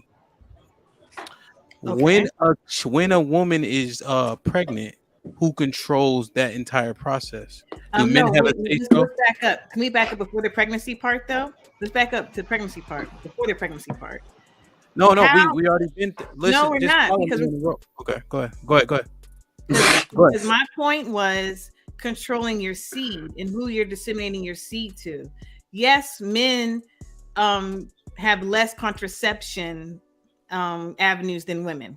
We agree upon that. You and I agree upon that. But what I'm saying is, and we agree that women control access to sex. Yes, thank you. And we can agree on that part as well. We agree on those two important parts. Now, I'm saying we disagree. Maybe I don't disagree or not. But my point is now, men should be more discriminating about who they give their seed to. Because how can you have, we're just at 40% of the men have 70% of the kids? Am I saying that right? You're wrong, but I'm pretty sure I'm close. But hopefully That's somebody. Fine. But the point is, the point is a smaller portion has the majority of the kids. Is the point? Yes, ma'am. Right. Okay. So men need to be more discriminating about who they're giving their sperm to, whether it be you wear a condom or you just don't have sex and give your seed and create a child possibly with low vibrational females. That probably ain't ish either. I got a quick question. You have, because that's when you Mary, have. Let me get Mary after. Go ahead, Asia. Finish that last part. When you have the whole angry with the can't see the kids and broken homes and all that and that. Go ahead. Okay, Mary, go ahead. You jumped in initially. All right, so then Adrian. Before I answer the question, let's touch on the whole subject that you and Adrian talking about. Women have that full control. Unless you are being sexually assaulted, you have the birth control before you even have raw sex. If you and this ties into how I'm going to answer the question, because do women need to switch their priorities when dating? Absolutely. If we raise our priorities, men will take a look more at the bigger picture. If more women are denying men based off of how they act and what they don't have, they won't have no other choice but to raise their limits within themselves. I feel like if women stay below the barrel, men always have a place to be accepted. So it's always going to be okay. Mary, question. Question. Is it raise or change? They're going to have to raise themselves, like how they carry themselves. They're going to have to, not be so bottom of the barrel. Well, women are doing pretty well, right? Overall, Black women, right? We see the stats. I think some of it is embellished a bit, but the most enrolled, things of that nature. But I'm talking about, so my notion when I wrote that question was like, for instance, does the nigga gotta be 6 feet? Does he have to look like who's pretty now? Is Denzel still pretty? I don't know. Like, does he have to look like Denzel or the Idris? The people, right? Yeah. Morris Chestnut. You showed your age on that one, but so like, but does what I mean? Like, I'm talking about those type of superficial priorities. Like, does a man have to be pretty? In general, in regards to how they're picking men, like, do you have a job? You know what I'm saying? That's what I'm talking about in regards to priority. I'm not talking about stuff. We gotta be more selective as women who we have children. Yeah, that's what I'm saying in regards to women switch their priorities. Yes, you need to get a man that got a job, because if a nigga being accepted over here with no job, he gonna, it's gonna keep going. They still gonna be accepted. They're not gonna have to get no job because there's bitches out there accepting niggas with no jobs. So, Mary, should he have a job or a career? Listen, at this point, the way the economy is going, you can make more in your job than you will your career. If you want to make your job your career, by all means.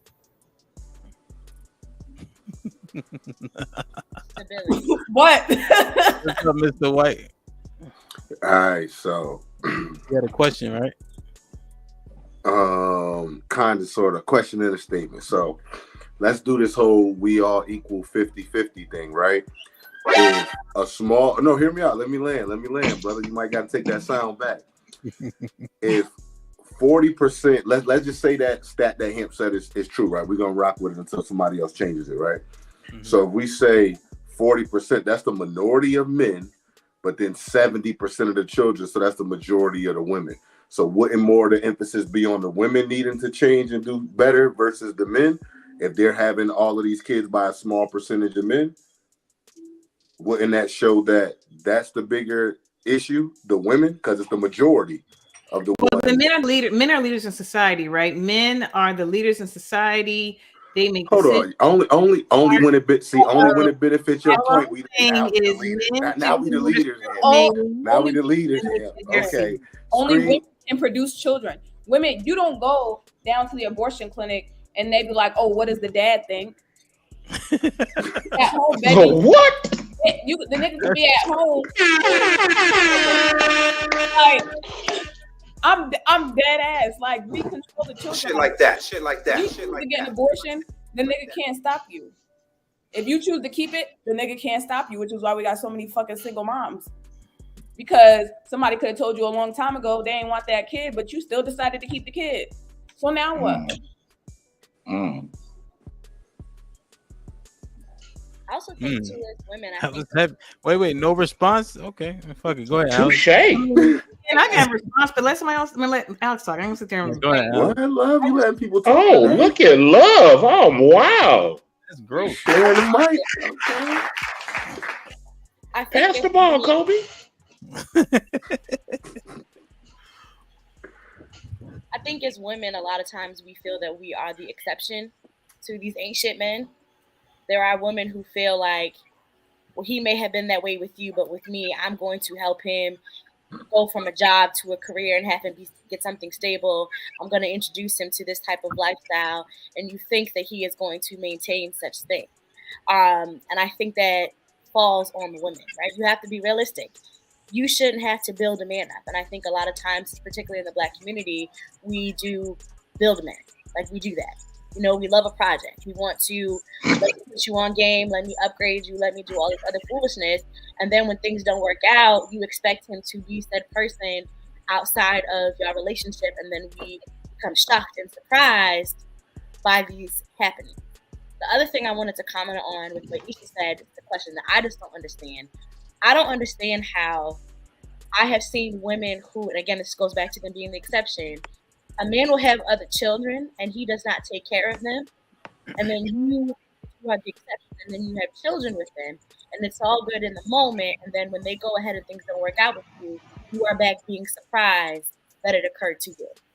And I think that to me, I don't have any kids yet, so I'm speaking from this seat that I'm sitting in.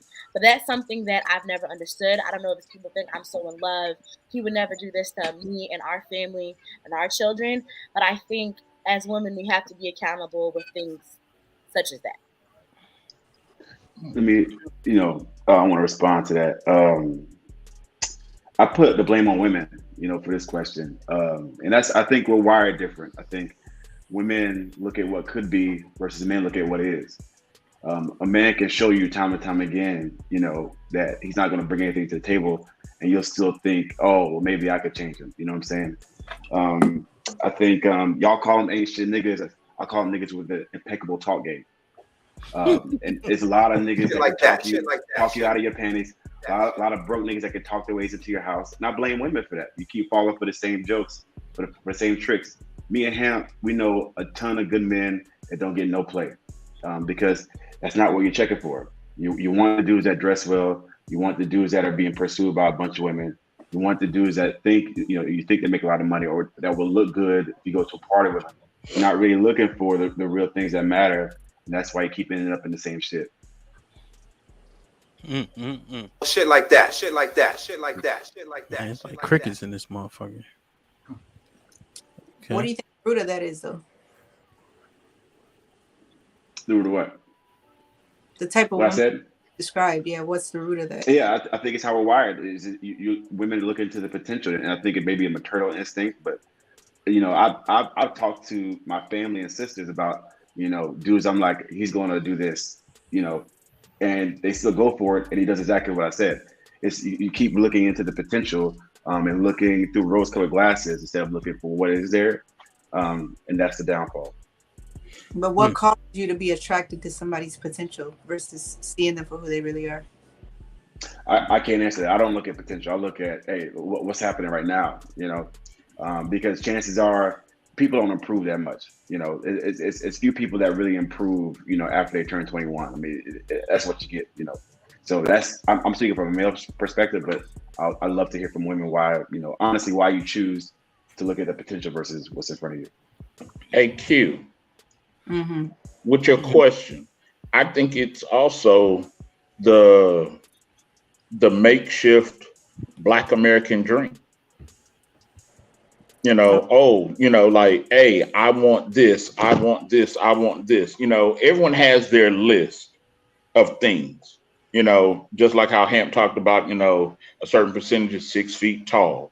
Somebody has to, you know, everybody wants that, you know, that fuck ass Brady Bunch bullshit and think that shit's real.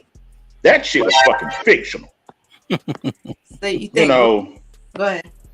but I'm saying that, like, you know, some people want that dream, or like, you know, everybody thinks that they, you know, I'm the type of woman or man, and I can turn this whole situation into the motherfucking Huckstable. Oh, we're gonna have this and we're gonna have this. I'm gonna be a lawyer. He's gonna be a doctor. We're gonna have 5, 6 kids, and none of them are gonna get, you know, none of them are gonna have kids out of wedlock. We're gonna live in this nice brownstone. We're gonna drive, you know, we're gonna have these 2 amazing cars. We're gonna have a little dog named Spike and all that other bullshit. You know, I think there should be, you know, that each should have just a level of realism into it. I mean, I agree with Alex that, you know, that, you know, people have that build a partner thing, but, you know, some people are realistic and very logical about, look, I can't make this this motherfucker smoke cigars. He's gonna smoke cigars. If she likes to, you know, if she likes to spend her Sundays going to brunch and drinking up every mimosa that they can find, that's her thing. But, you know, trying to make them, like, you know, seem like, you know, just like we've talked about women's figures. You know, look, she may be a size, you know, 4, 6, 8 when you met her, but when she starts having kids, she's gonna get a little bigger.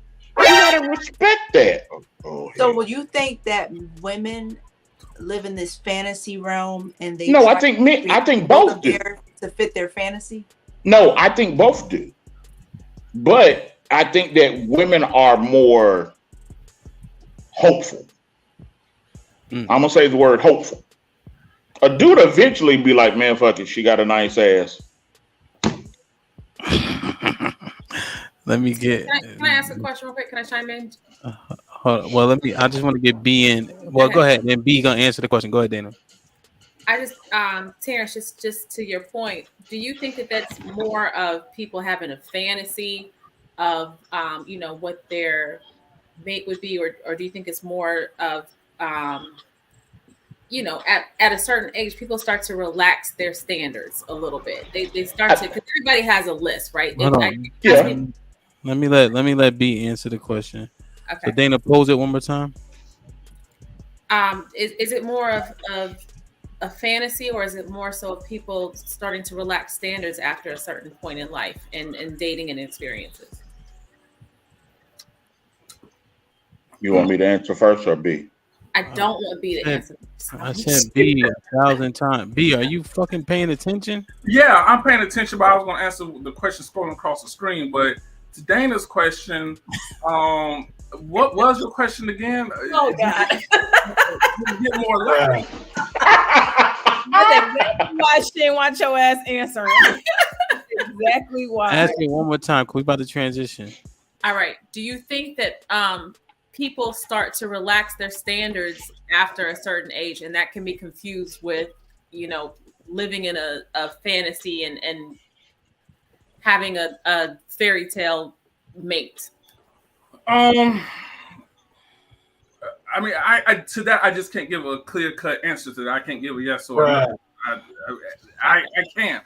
I mean, I would venture to say that at a certain age you should accept what you have. I mean, sometimes the fantasy just doesn't match reality, and in that case, you will have to accept what you can get. I mean, I would say that, but I mean, yeah. So I can't Dana, answer those questions. I just can't. I got you. God damn it. Being- Yeah. I mean, you start to fall apart, and it's and people always use that word settle. It ain't settling. It's because a motherfucker got to settle for you. Then if that's the case, right? But you got to be more realistic, and people should start being more realistic early. Yes. Right? Don't let the cat calls confuse you. Niggas want cheeks. That's at 4 a.m. At 4 a.m. ain't no telling what motherfuckers be hitting. All right. Ooh. When he keeps scrolling, remember when you used to have that Asia, you know that black book. Once you get to the back of that motherfucker, you just it's 4:30. Something got to give. Right?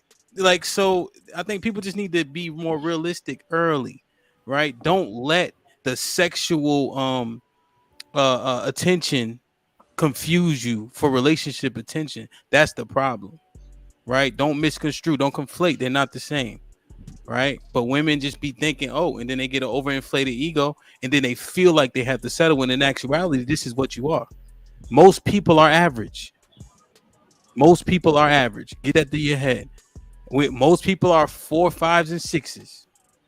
Right? Your degree don't make you a 9. Right? A 4 out of 10? Dang. Yeah, I mean, yeah, like I'm looking at, I think all of y'all beautiful, but yeah, everybody up here between 4 and 6. Because the scale, because think about the scale now. Think about who's on the scale. Watch it.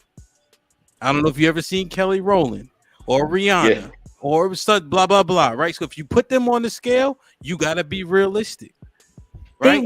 They got makeup teams, they got hair teams, they got wardrobe. And they still gonna get called him falling for the BS. Realistic. BBLs. That's not how they look in real life. No, I get it, but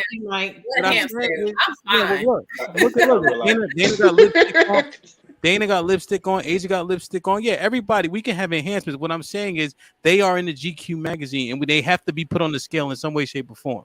So if you're gonna say that back in the 90s that you were Halle Berry, that's being disingenuous. That's all I'm saying. And it's okay. Nobody ever said being average was a bad thing. We just had these misconceptions. Well, we just gotta be more realistic. 4 out of 10 is below average. Below average, right? So no. So yeah, okay, 5, right? But I'll take a 7. Y'all better stop. Nope, you can't use that. Right? I got some gray hairs, right? Y'all take that 7. Yeah. But yeah, motherfuckers right between 4 or 5. I'm gonna have my man Pimpin come up here. He gonna tell you. Interesting, man. Like, share, subscribe, tell a friend. Look at Mike mad as shit. He thought he was an 8. Nigga, no, you're a 5. Shit, nigga. Hey, talking about you. hey. We put each other next to each other. They picking me over you. Him on a good day, you a 3. You want answers. I want the truth. Jeez, it be your own people, boy. Good gracious. I like it. All right, Alex, you good? I'm good. We're moving along. All right. I see you. You work tomorrow? No, you only work 3 days a week, isn't it? Pimp. I'll be at work tomorrow. Nonprofit ain't open more than 3 days a week. I'll be there on Monday too. Thank you very much. I just seen you out there shaking the motherfucking bell asking for change. What the fuck? Whatever. I will be there tomorrow. No. All right. Let me see. Let me share my screen real quick. Dana, you all right? This nigga, come on, bro. I'm good. I need a refill. You're doing good for a beginner too. Now you don't know how to unmute. I don't like that shit. Them Jim Jones braids. Mary was good. You good? Yeah, I'm good. All right, ready? You're married. You live with your boyfriend. Y'all have kids. Still single. You call his mom. Super single. You have joint account and he has stuff in your name. Stupid and single. Don't be foolish and stop calling a man hubby who hasn't made you his wife. Stop lying to yourself and accept the fact that your bond with him is not as deep as you thought it was because he won't marry you. Stop lying to yourself saying you don't want to get married and it's just a piece of paper, but yet and still you live with a man popping out kids pretending to be a wife. Make it make sense. Just say that you've accepted your role as a placeholder, better known as a long-term girlfriend. You have the potential to be a wife, just not his wife. He's going to string you along because you're convenient, but he won't ever commit to you because you're really not what he wants. Don't underestimate men. Men are very smart. He knows exactly what he's doing. That's why you're a long-term girlfriend. Be careful and don't be too comfortable because he'll leave you one day and marry a woman that he met for 6 months because she has standards, because she made him man up, because that's who he really wants. Be smart, date smart, choose wisely. Oh, bitch, you sound dumb. Oh, shit. So, are you single until you married? Are you single until you are married? Alex. I just want to say from her video, no lies were told. No lies. Shit like that. Shit like that. Shit like that. Shit like that. Shit like that. Yeah. I mean, you are loyal when you're not married. The idea is to be loyal and you have a trust with that person. But technically, yes, you are single. But she was right on every single point. Yeah. She said yes. I just want to point out how much Asia gets on Mike Brown's nerves. Like shit like that. Shit like that. Like I don't even know this man, but yes, every episode he's coming for me. And I'm laughing because even Mike agreed and sat there and said that they do have makeup. I'm not saying Kelly's not pretty, but I'm not explaining myself. Anyway, go ahead, Alex. Yeah, I can hear his skin for some reason. But hey, Mike. So Alex, you are single until you married? Yes. So what does that look like? If you have a boyfriend, he can get cheeks. He's my boyfriend? Yeah. Well, yeah. No, but like other cheeks. No, because the agreement that we had, like I said to you earlier, the agreement, the loyalty, the trust that the two of us have decided to make together as a unit, that's not a thing. Okay. What you think, Mike? Are you single until you married? Legally, yeah. I mean, according to the IRS, feds. Yeah, you single until you're married. But I think that video is the reason why a lot of women are single. I mean, listen to people like that who are already married, who are already set up, and then they come up with these unrealistic expectations. Because she was like, a man could be dating you and meet somebody and get married in 6 months. That is not a common scenario. I think it takes time to come up to a lifetime commitment like marriage. Like, you can't expect me to make that decision in 6 months. I may see something at month 7th, 8th that I don't like. I think she was being dramatic with saying 6 months, but I think she was dead ass serious. There are situations where people have been with a man for years, and then they break up and they turn around and they get with somebody else, and a year or two later they're engaged, married, and they. But see, that proves my earlier point. Women look at potential, and not what she just said. She just said 6 months. And I'm gonna go by what she said. I don't think that's realistic. I think it's foolish, and it's you got to date somebody through all the seasons before you get married. But to answer the question, no. I think if you're in a relationship, you're not single, and if you had decided to be monogamous with that person, no, you're not single. Okay. Do you think? Because I think her video is saying that they'd be giving it their all. Should the women? Because I think she was referring to the women. Should they be holding back a little bit in that relationship until they get married? That's up to them, but if they're holding back and the next woman is not holding back, put him in a shit like that. Shit like that. Put him in a put him in a. That's a foolish strategy. Can I get an answer? Yeah, I think I told the story before. I was dating this chick. I'd taken out a few times. Yeah, and I had asked her to cook for me, and she was like, "Oh, I'm saving that for my boyfriend." And so I said, "Okay, I'm paying for dates for my girlfriend." You know what I'm saying? It's just at that point, what are you holding back for? Especially if you were looking to marry this guy. I'm not saying you give him everything, but I think holding back stuff like this woman just said is a recipe for failure. Did you curve her? Immediately. That was the last time we talked. It's all love though. It's all love, but you know, I know the next woman is gonna cook. It just ain't that, right? Ain't it. B, what up? Are you single until you married? Absolutely not. So the way that I would view it is, if I am investing in a woman and I am spending time with this woman and we are building towards marriage and we've established what we are, love, I don't know what's so funny. And if we are, and if we've agreed that we're going to go forward, and we're going to commit and be in a relationship, and if I propose to this lady and I tell her, you're my fiance and blah blah blah blah blah blah, you're not single. I'm not going to invest in a woman and pour my all into a woman to make her my wife just for her up until the wedding day to think in the back of her mind that she is single.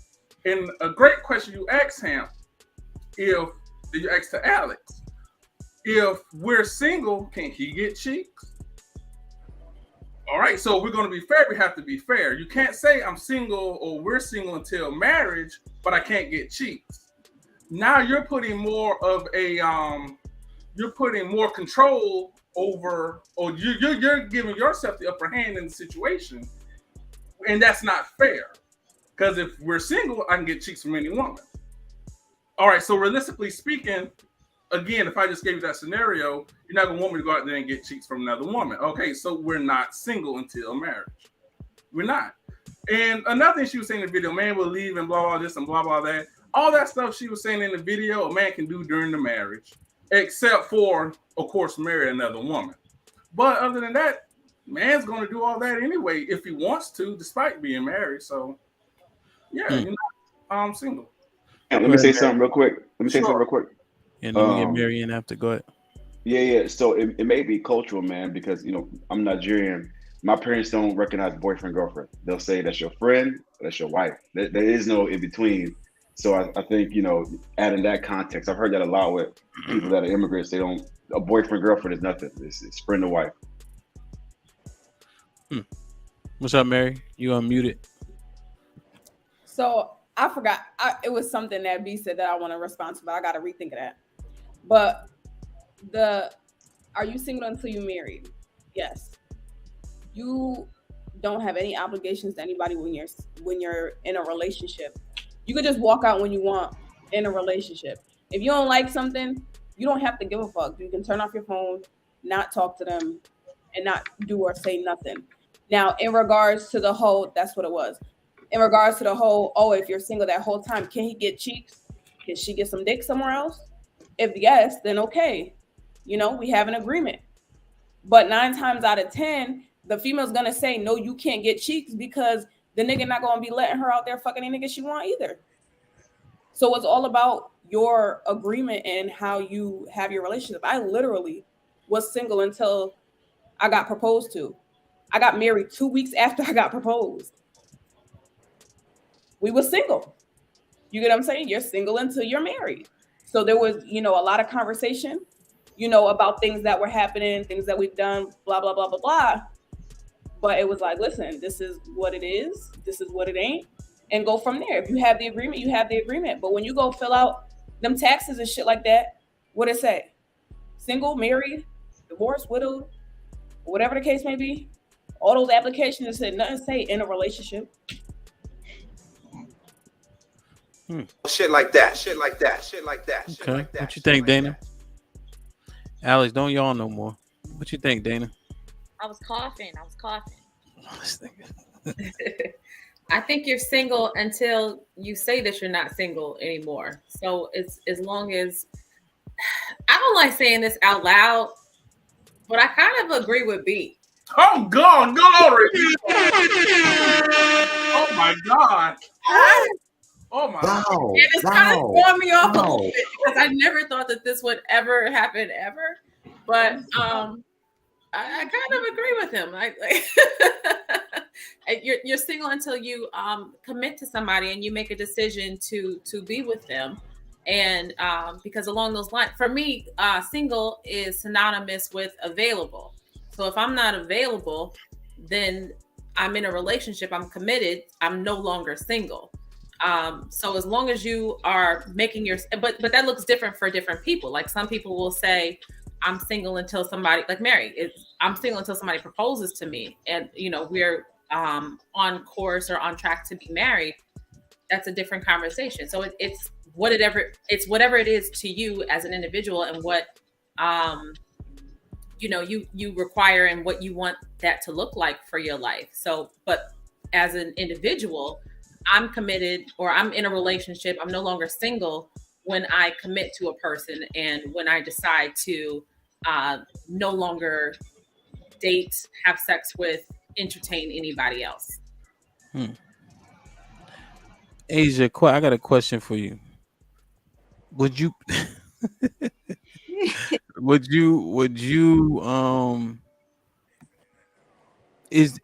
is there a point where you would call an engagement off if the wedding didn't happen? Like, what if you were engaged for like 5 years? I would never do that. No? Ever. No. Engaged for 5 years? Absolutely not. Yeah. What if it's you though and not him? He should break up with me because I don't really want to do it. If it's you, he should break up. Because like yes, B. Yeah, because if I'm waiting that long, I'm dragging my feet for a reason. I really don't want to do it. Like we talked about, women are more into being fixer-uppers. Mm-hmm. So you wouldn't, if you felt like somebody had the potential, you wouldn't. You're don't do that anymore, Mary. Say if you're say you really like this guy, you said yes to the engagement, but you know what? Let me hold off a little bit before I fully commit, because I want to make sure that everything that you planned on doing, you do in this little bit of time. So I'm actually doing. I have that mindset because I did. Say, go ahead. I'm saying like I did it. That's why I'm asking, because I always thought like, hey, maybe he's going by these little tiny steps. Maybe that big step might happen at some point and ended up being engaged for 6 years. Mm-hmm. So I like this question. Thank you for revoking this question.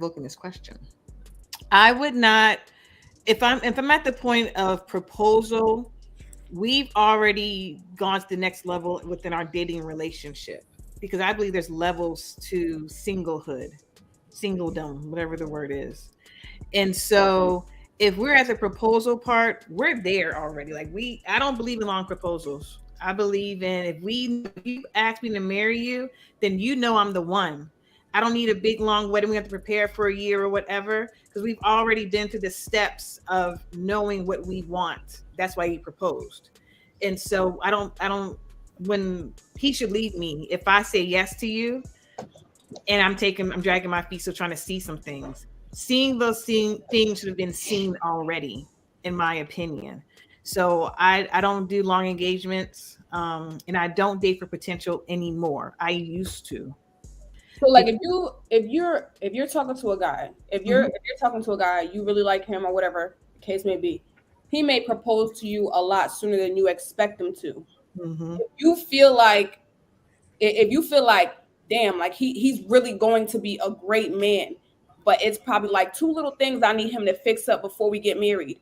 You're telling me you're going to say no when he proposes at that minute? Because I would say not yet. I honestly would say, we're not ready for proposal, because to me, proposal is literally like the next step is marriage. I would not say yes to the proposal, because you're okay with not being with him at all, because 9 times out of 10, if a man proposes to you and you say no, then he's out of there.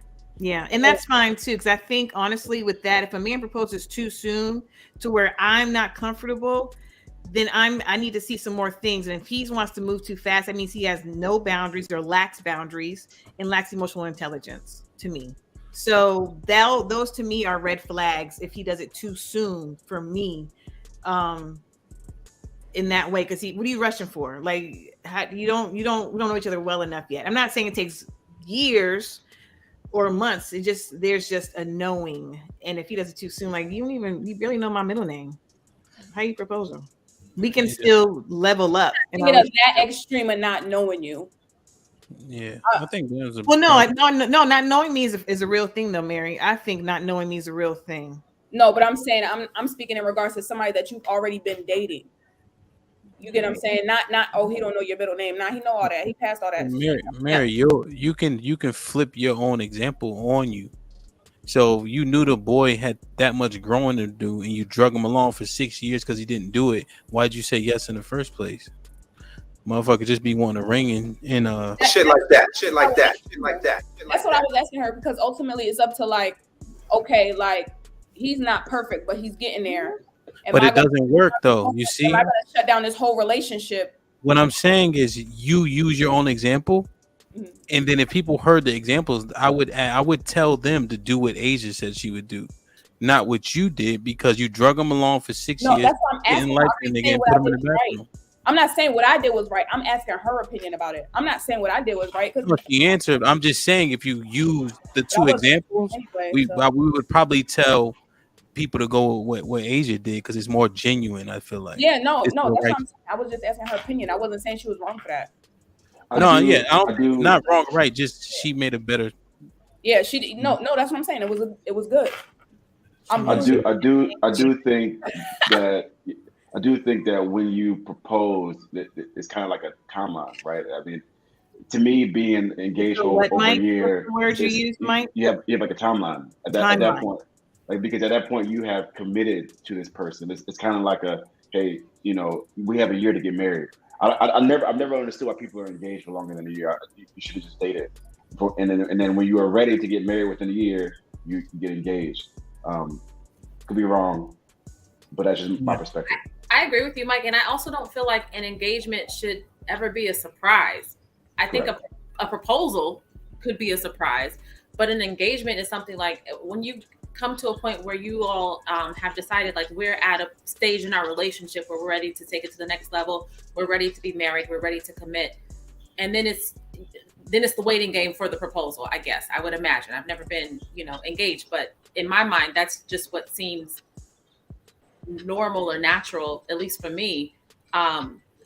We would know exactly where we are and where the maturity of our relationship is and what stage of our relationship we're in before there's even a conversation about getting married. And to piggyback off of what has already been said, like the engagement period is strictly for, in my mind, planning a wedding, if that's what you choose to do. But when you say yes, or when you make the proposal, you should already be very clear that you're ready to get married the next day to that person. Yeah, I want to get Adrian in. I agree. I disagree, Dana, a little bit. I think Asia's point of emotional intelligence is key, right? Because I do believe that men control the access to relationships and marriage, right? So you got to know and feel it, right? That conversation, right? You don't know how genuine a conversation if you force it, right? But you got to know her. You got to feel it. Does it make sense? Agree. Are you at the right place to do it? Sorry, what'd you say? I agree with both of you wholeheartedly. Yeah. But, I think people do have that discussion, but more so, you got to know. Like, it's that thing you can't put your finger on, like an intangible. What's up, A? You single until you married or what? All right. So, me, I was single till I got married. You know what I'm saying? My wife, she was single for about 2 months until I made it known, like, yo, I'm locked. Shit like that. Shit like that. Shit like that. Can you clarify what that means, please, A? What it means is I was single until I got married. So She was single until I made, What were you doing in your singlehood while she was not in her singlehood? What were you doing? Whatever I wanted to do. And she knew this? Shit like that. Shit like She that. said, no, she Wow.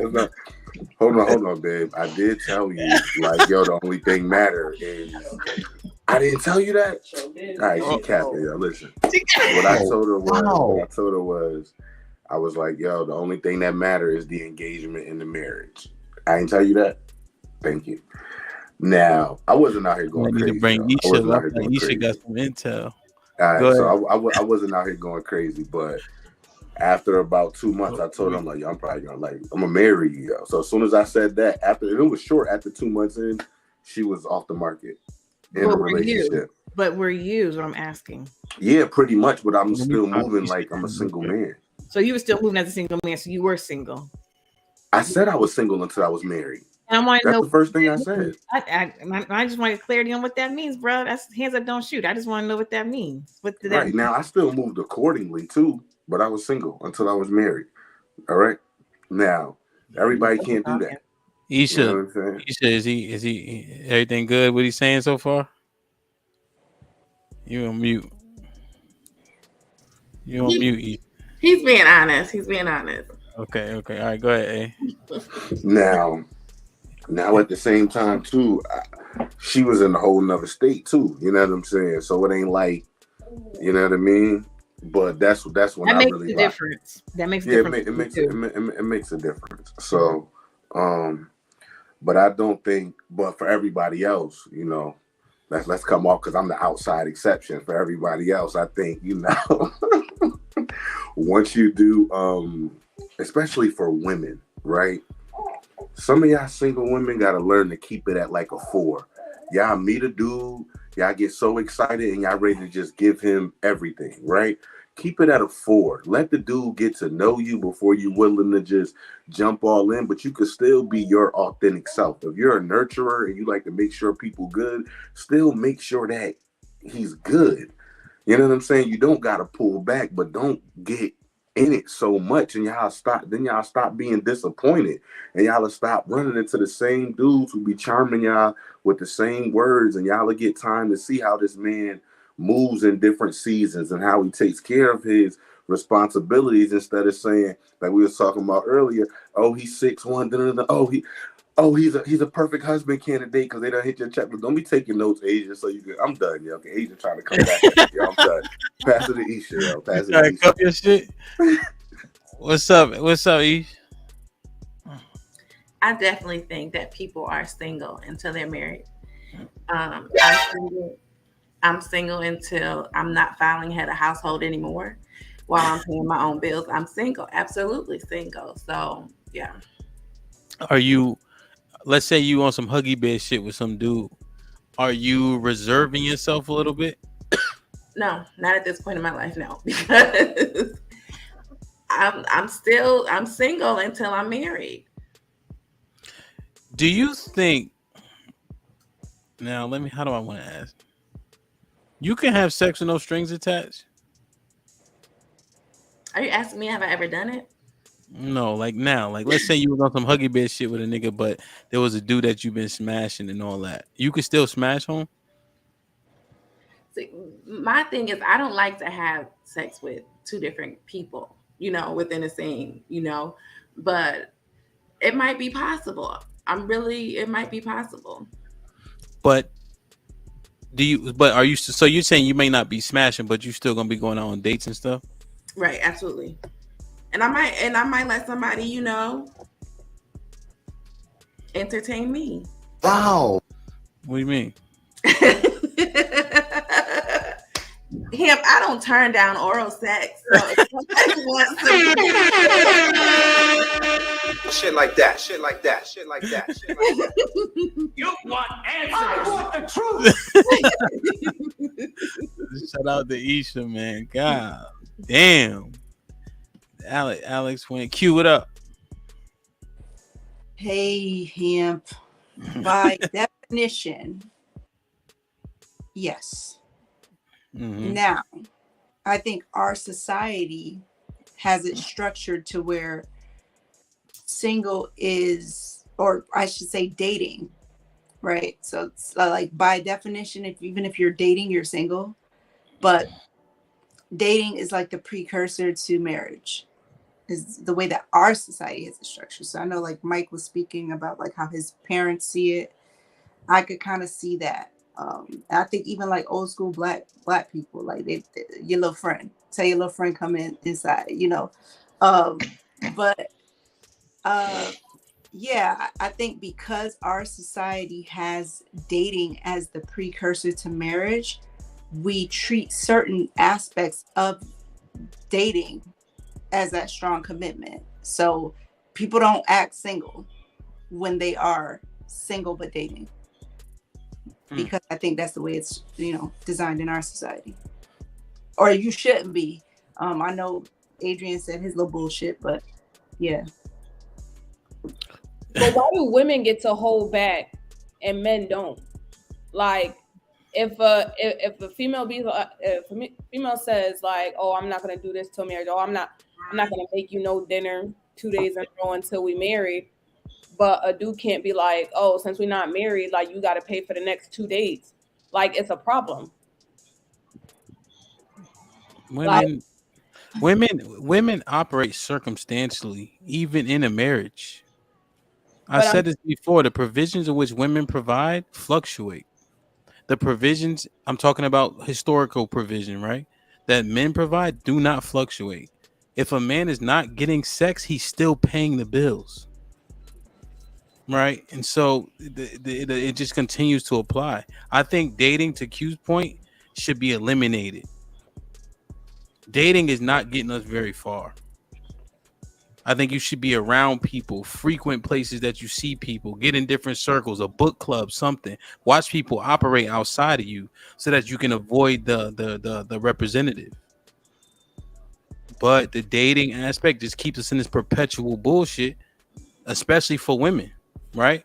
Because our women are loyal when it comes to who they marry and are in relationships with, right? The stat is 93% for women, 85% for men. So black men do go outside their race a little bit more, not substantially, but that's almost 10 points, right? So stop on these dates and being a habitual dater, because I don't know how successful it is. So I think Q's point is pretty valid right there. So what you supposed to do if you don't go out on dates? What you supposed to do? What you mean? Huh? But like I think okay, so like let me get in on this. Okay. So like when I was already married before and divorced, right? But I was married because I became the defendant. So if I had not been called into the courtroom for divorce, I would still be married because that's how serious I take marriage, right? So then I was single, right? And now I am dating somebody who I plan to marry. But in between that, I only talk to people, if that makes sense. Good. So let's use that, Q. Let's use you. And that person that you're dating, were you guys in the same friend group or friends before? We were friends before. And were you guys in the same friend group so you would see each other even if you didn't invite said person? Like, would they be at a party that you went to, a house party or things of that nature? Well, actually, ironically, we crossed paths, or we went to a lot of the same places, but never crossed paths over like the course of, I want to say, maybe 5 or 6 years. Okay, so that may be a poor example, but terms of that, okay, to your point, yeah, certain business settings, certain people, yeah. So there was that 6 degrees of separation. right? So you would see the person, you would see them moving around regardless if you were interested or not, but you got to see how people play, right? I think we need to do more of that. Get into organizations, right? Join different groups. There's so much stuff to do, and then watch a person move. Like for instance, we have this Project Black Flag. Shout out to them. It's all pretty much, it's all black, right, Dana? I think there's a couple people from the Caucasus Mountains. Yeah, but predominantly black. yeah, overwhelmingly, right? So the Caucasus people are there, it's fine. But there's been a lot of couples that came from that, and you just watching people play football, and then we have like parties after, and then people just build groups. But you get to see somebody on the football field yelling, screaming, getting mad. You can eliminate, you know what I mean? So you see people be in their natural habitat. So you can avoid some of the bullshit you do when you meet somebody on Hinge or Tinder or some shit. So, Hamp, how do you get to be intimately knowledgeable of that person if you only see them in group settings? Well, the group setting is you can study them, you can assess them, right? And I'm not saying you don't approach, but by the time you do approach, you already have some real context, right? If you see me on Tinder and I got all professional pictures, okay. You know what I mean? So like, and then when we just get the, excuse me, ma, I don't mean to bug you. I ain't trying to make a scene and nothing. You got a face that I seen in the magazine or something. Then you fall for that shit, right? So That is already too late. Right? But you already, you know what I mean? It's already too late, right? You already swooned. If that works, then I mean, you a scutterbug anyway. But so it just like you just gotta just process. We gotta process things differently. I Like, get what you're saying though. So in the beginning, you get to see how they move a little bit, see if you even want to get to know them intimately, like emotionally and spiritually and all Yep. that. Yep. Exactly. See, I Right. feel like that's why I don't like what they have now. Like I don't mind it. Like him wants to just dissolve the dating phase. I think for me, it's the talking shit that people made up. I think that's that's the part I hate because that's between dating and already It's a little acting. younger though. It's a little Or younger though. I feel like older people still do it too. Like, oh, they mess with them. Like them situationships, right? So it's like when you, all right, you kind of single, but then y'all already fucking, but then y'all trying to get to know each other. Like Or that's it'll be Nah. story of a bunch of bullshit, and I feel like that's what fucks Yeah. it up because then That's you're not. not, Yeah. you're So not I'm really. saying dissolve all that shit. Like one time, right? My wife was at this party. Like I like we chit chat a little bit, but we wasn't. You know what I mean about nothing.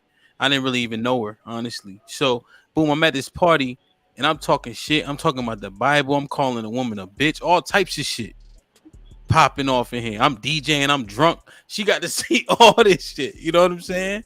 Like, and you can make Mike was there, and you could make a conscious decision. Like, okay, let me yes, yay, and nay type shit. You know what I mean?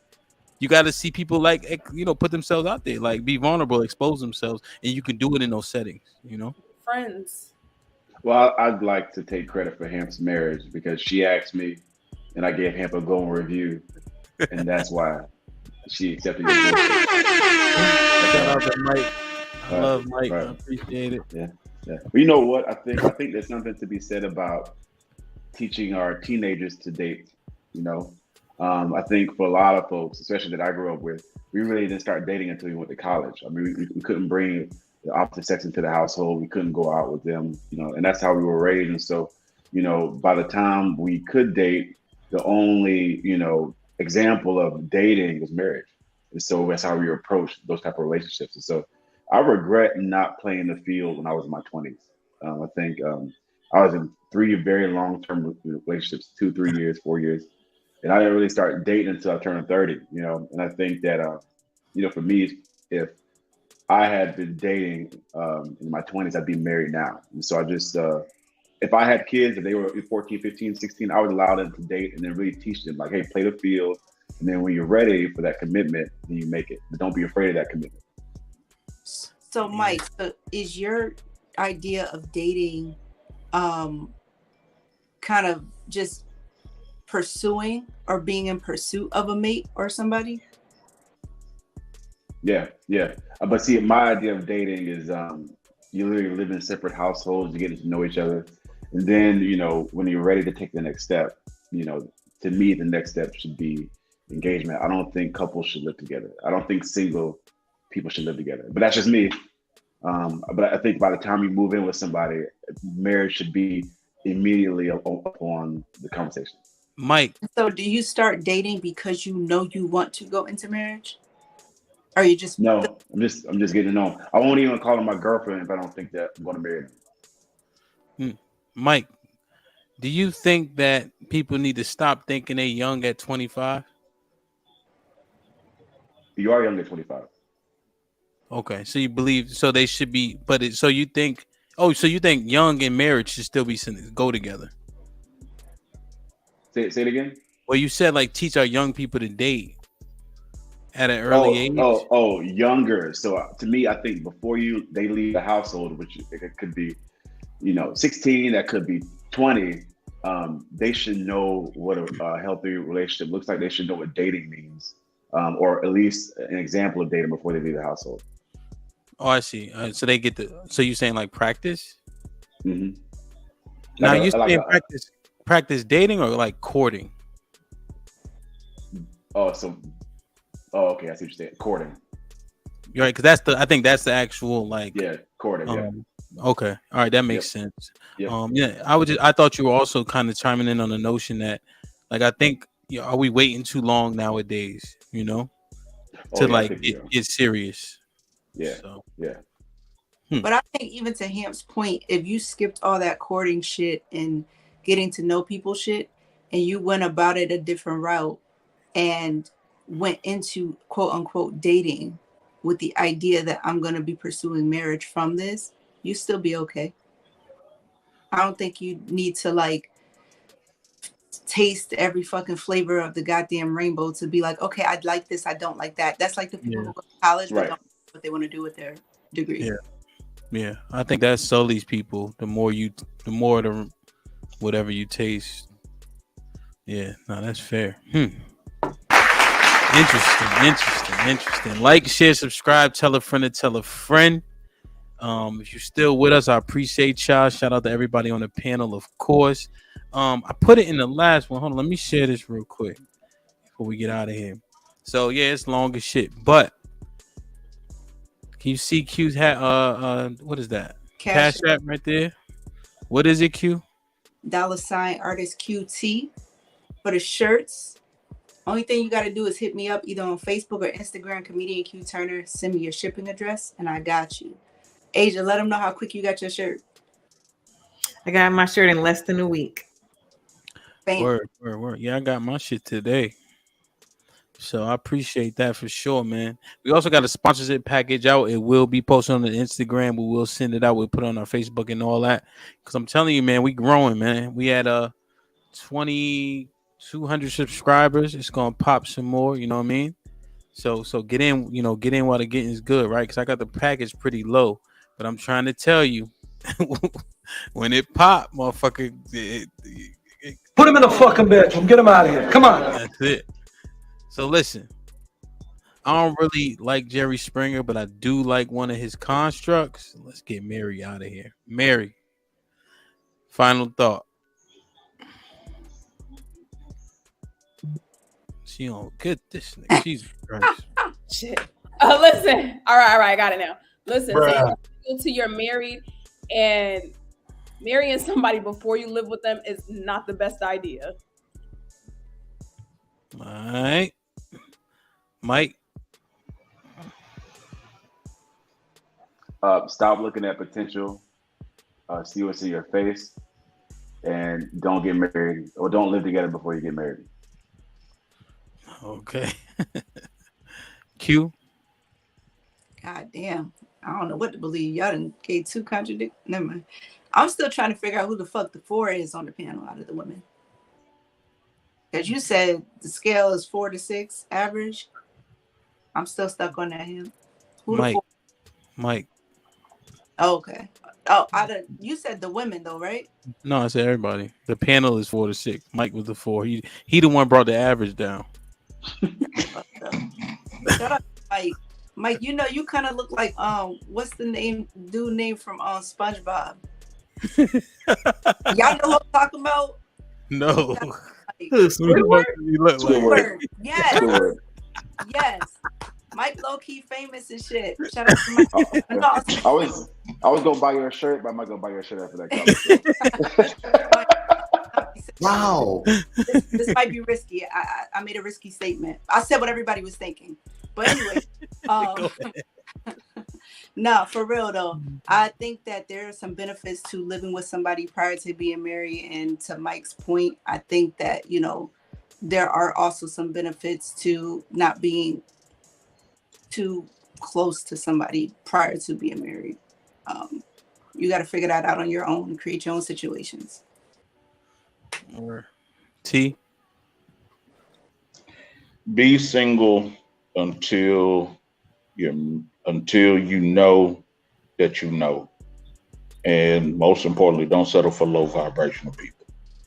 You're Isha. I think that fathers should be considered for primary custody because they do create a structure. And I do think that you are single until you're married. So go ahead, let him eat the dish. Oh my God. Mr. White. All right. First off, Q not a 4, yo. Q like a 9.7. I be seeing you, Q. That skin looking good. Everything, yo. So y'all make sure y'all go get a shirt. I just caught mine. So shout out to Q for that. How you dress and how you present yourself does matter. Give these fathers primary custody of these kids. You know what I'm saying? And yeah, you single till married, yo. You single till married, so act accordingly. Alex. I think fathers are just as important as mothers. I need the fathers to know their worth. Your appearance creates a narrative, good or bad. It's your choice on how you choose to present yourself. And I do technically think that you are single until you are married or you've established what those boundaries are with that person. B. Final thought. A final thought. So, my final thought is I'm going to change my dating scene. Yes, shout out to Alex, Isha, and Mary for the conversation that we had a few days ago on the group chat. Shout out to them because these bitches out here, they're using the coochie credit. They're going to swipe the card too many goddamn times. You see, they got the card, they're swiping and moon, right? Using coochie credit. A lot of these bitches got coochie bills due out there. And also, I'd like to take this time to thank Hamp for all that you do. You are a great positive role model for me. And I love you, brother. I love you. Y'all good peoples. But yeah, you shit like that, shit like that, shit like that. Bills due out there. You got debt due out in these streets. When a man takes you out and you know you are not going to drop them draws, you owe that man sex. Okay? Lots of you women out there are taking these men out, going on these dates with these men. You're taking away from his time, his money, his energy, and his resources. And if you don't intend on dropping those draws, don't go out on date 2. We will give you date 1. Dana.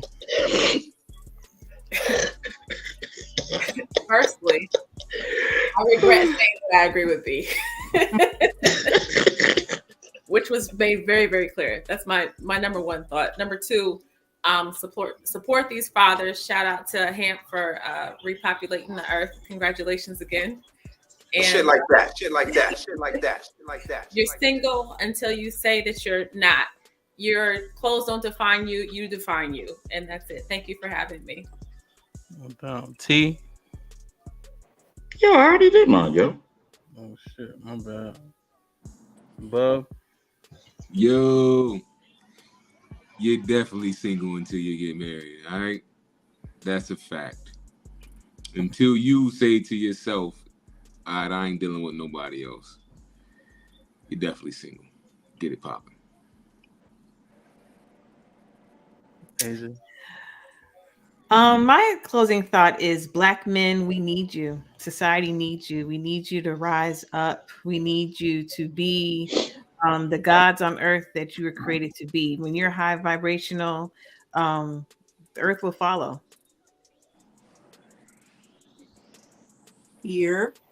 I like that. That was good. I like that last statement. It's a lot, man. Listen, this might. You ever hear when women say, "I'm the mother and the dad. You don't need a dad," right? You never hear men say that. We know children need their mothers.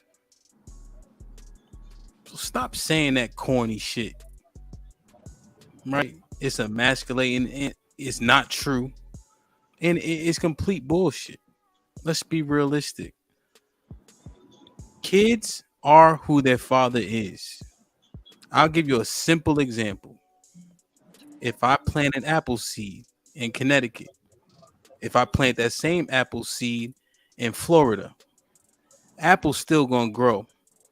But it might look a little different. It might have some different traits, but it ain't going to be an orange. Sperm and seed, we pollinate the eggs, right? You got a zygote, then an embryo, then a fetus, then a baby. If you do your research, you understand most of a child's innate traits come from their father. Sperm also determines the sex. And before you take exception, that's a good thing, right? There's also another study that shows a child that looks like his father is more better taken care of. Cause that nigga knows his baby. So listen, man. Like, share, subscribe. Nah, yo, you got to share my super chat, yo. Adrian, you know I don't like when people butt in on my You was ending it. Bruh. Yo, come on, man. She got the Iversons, man. I like told it though.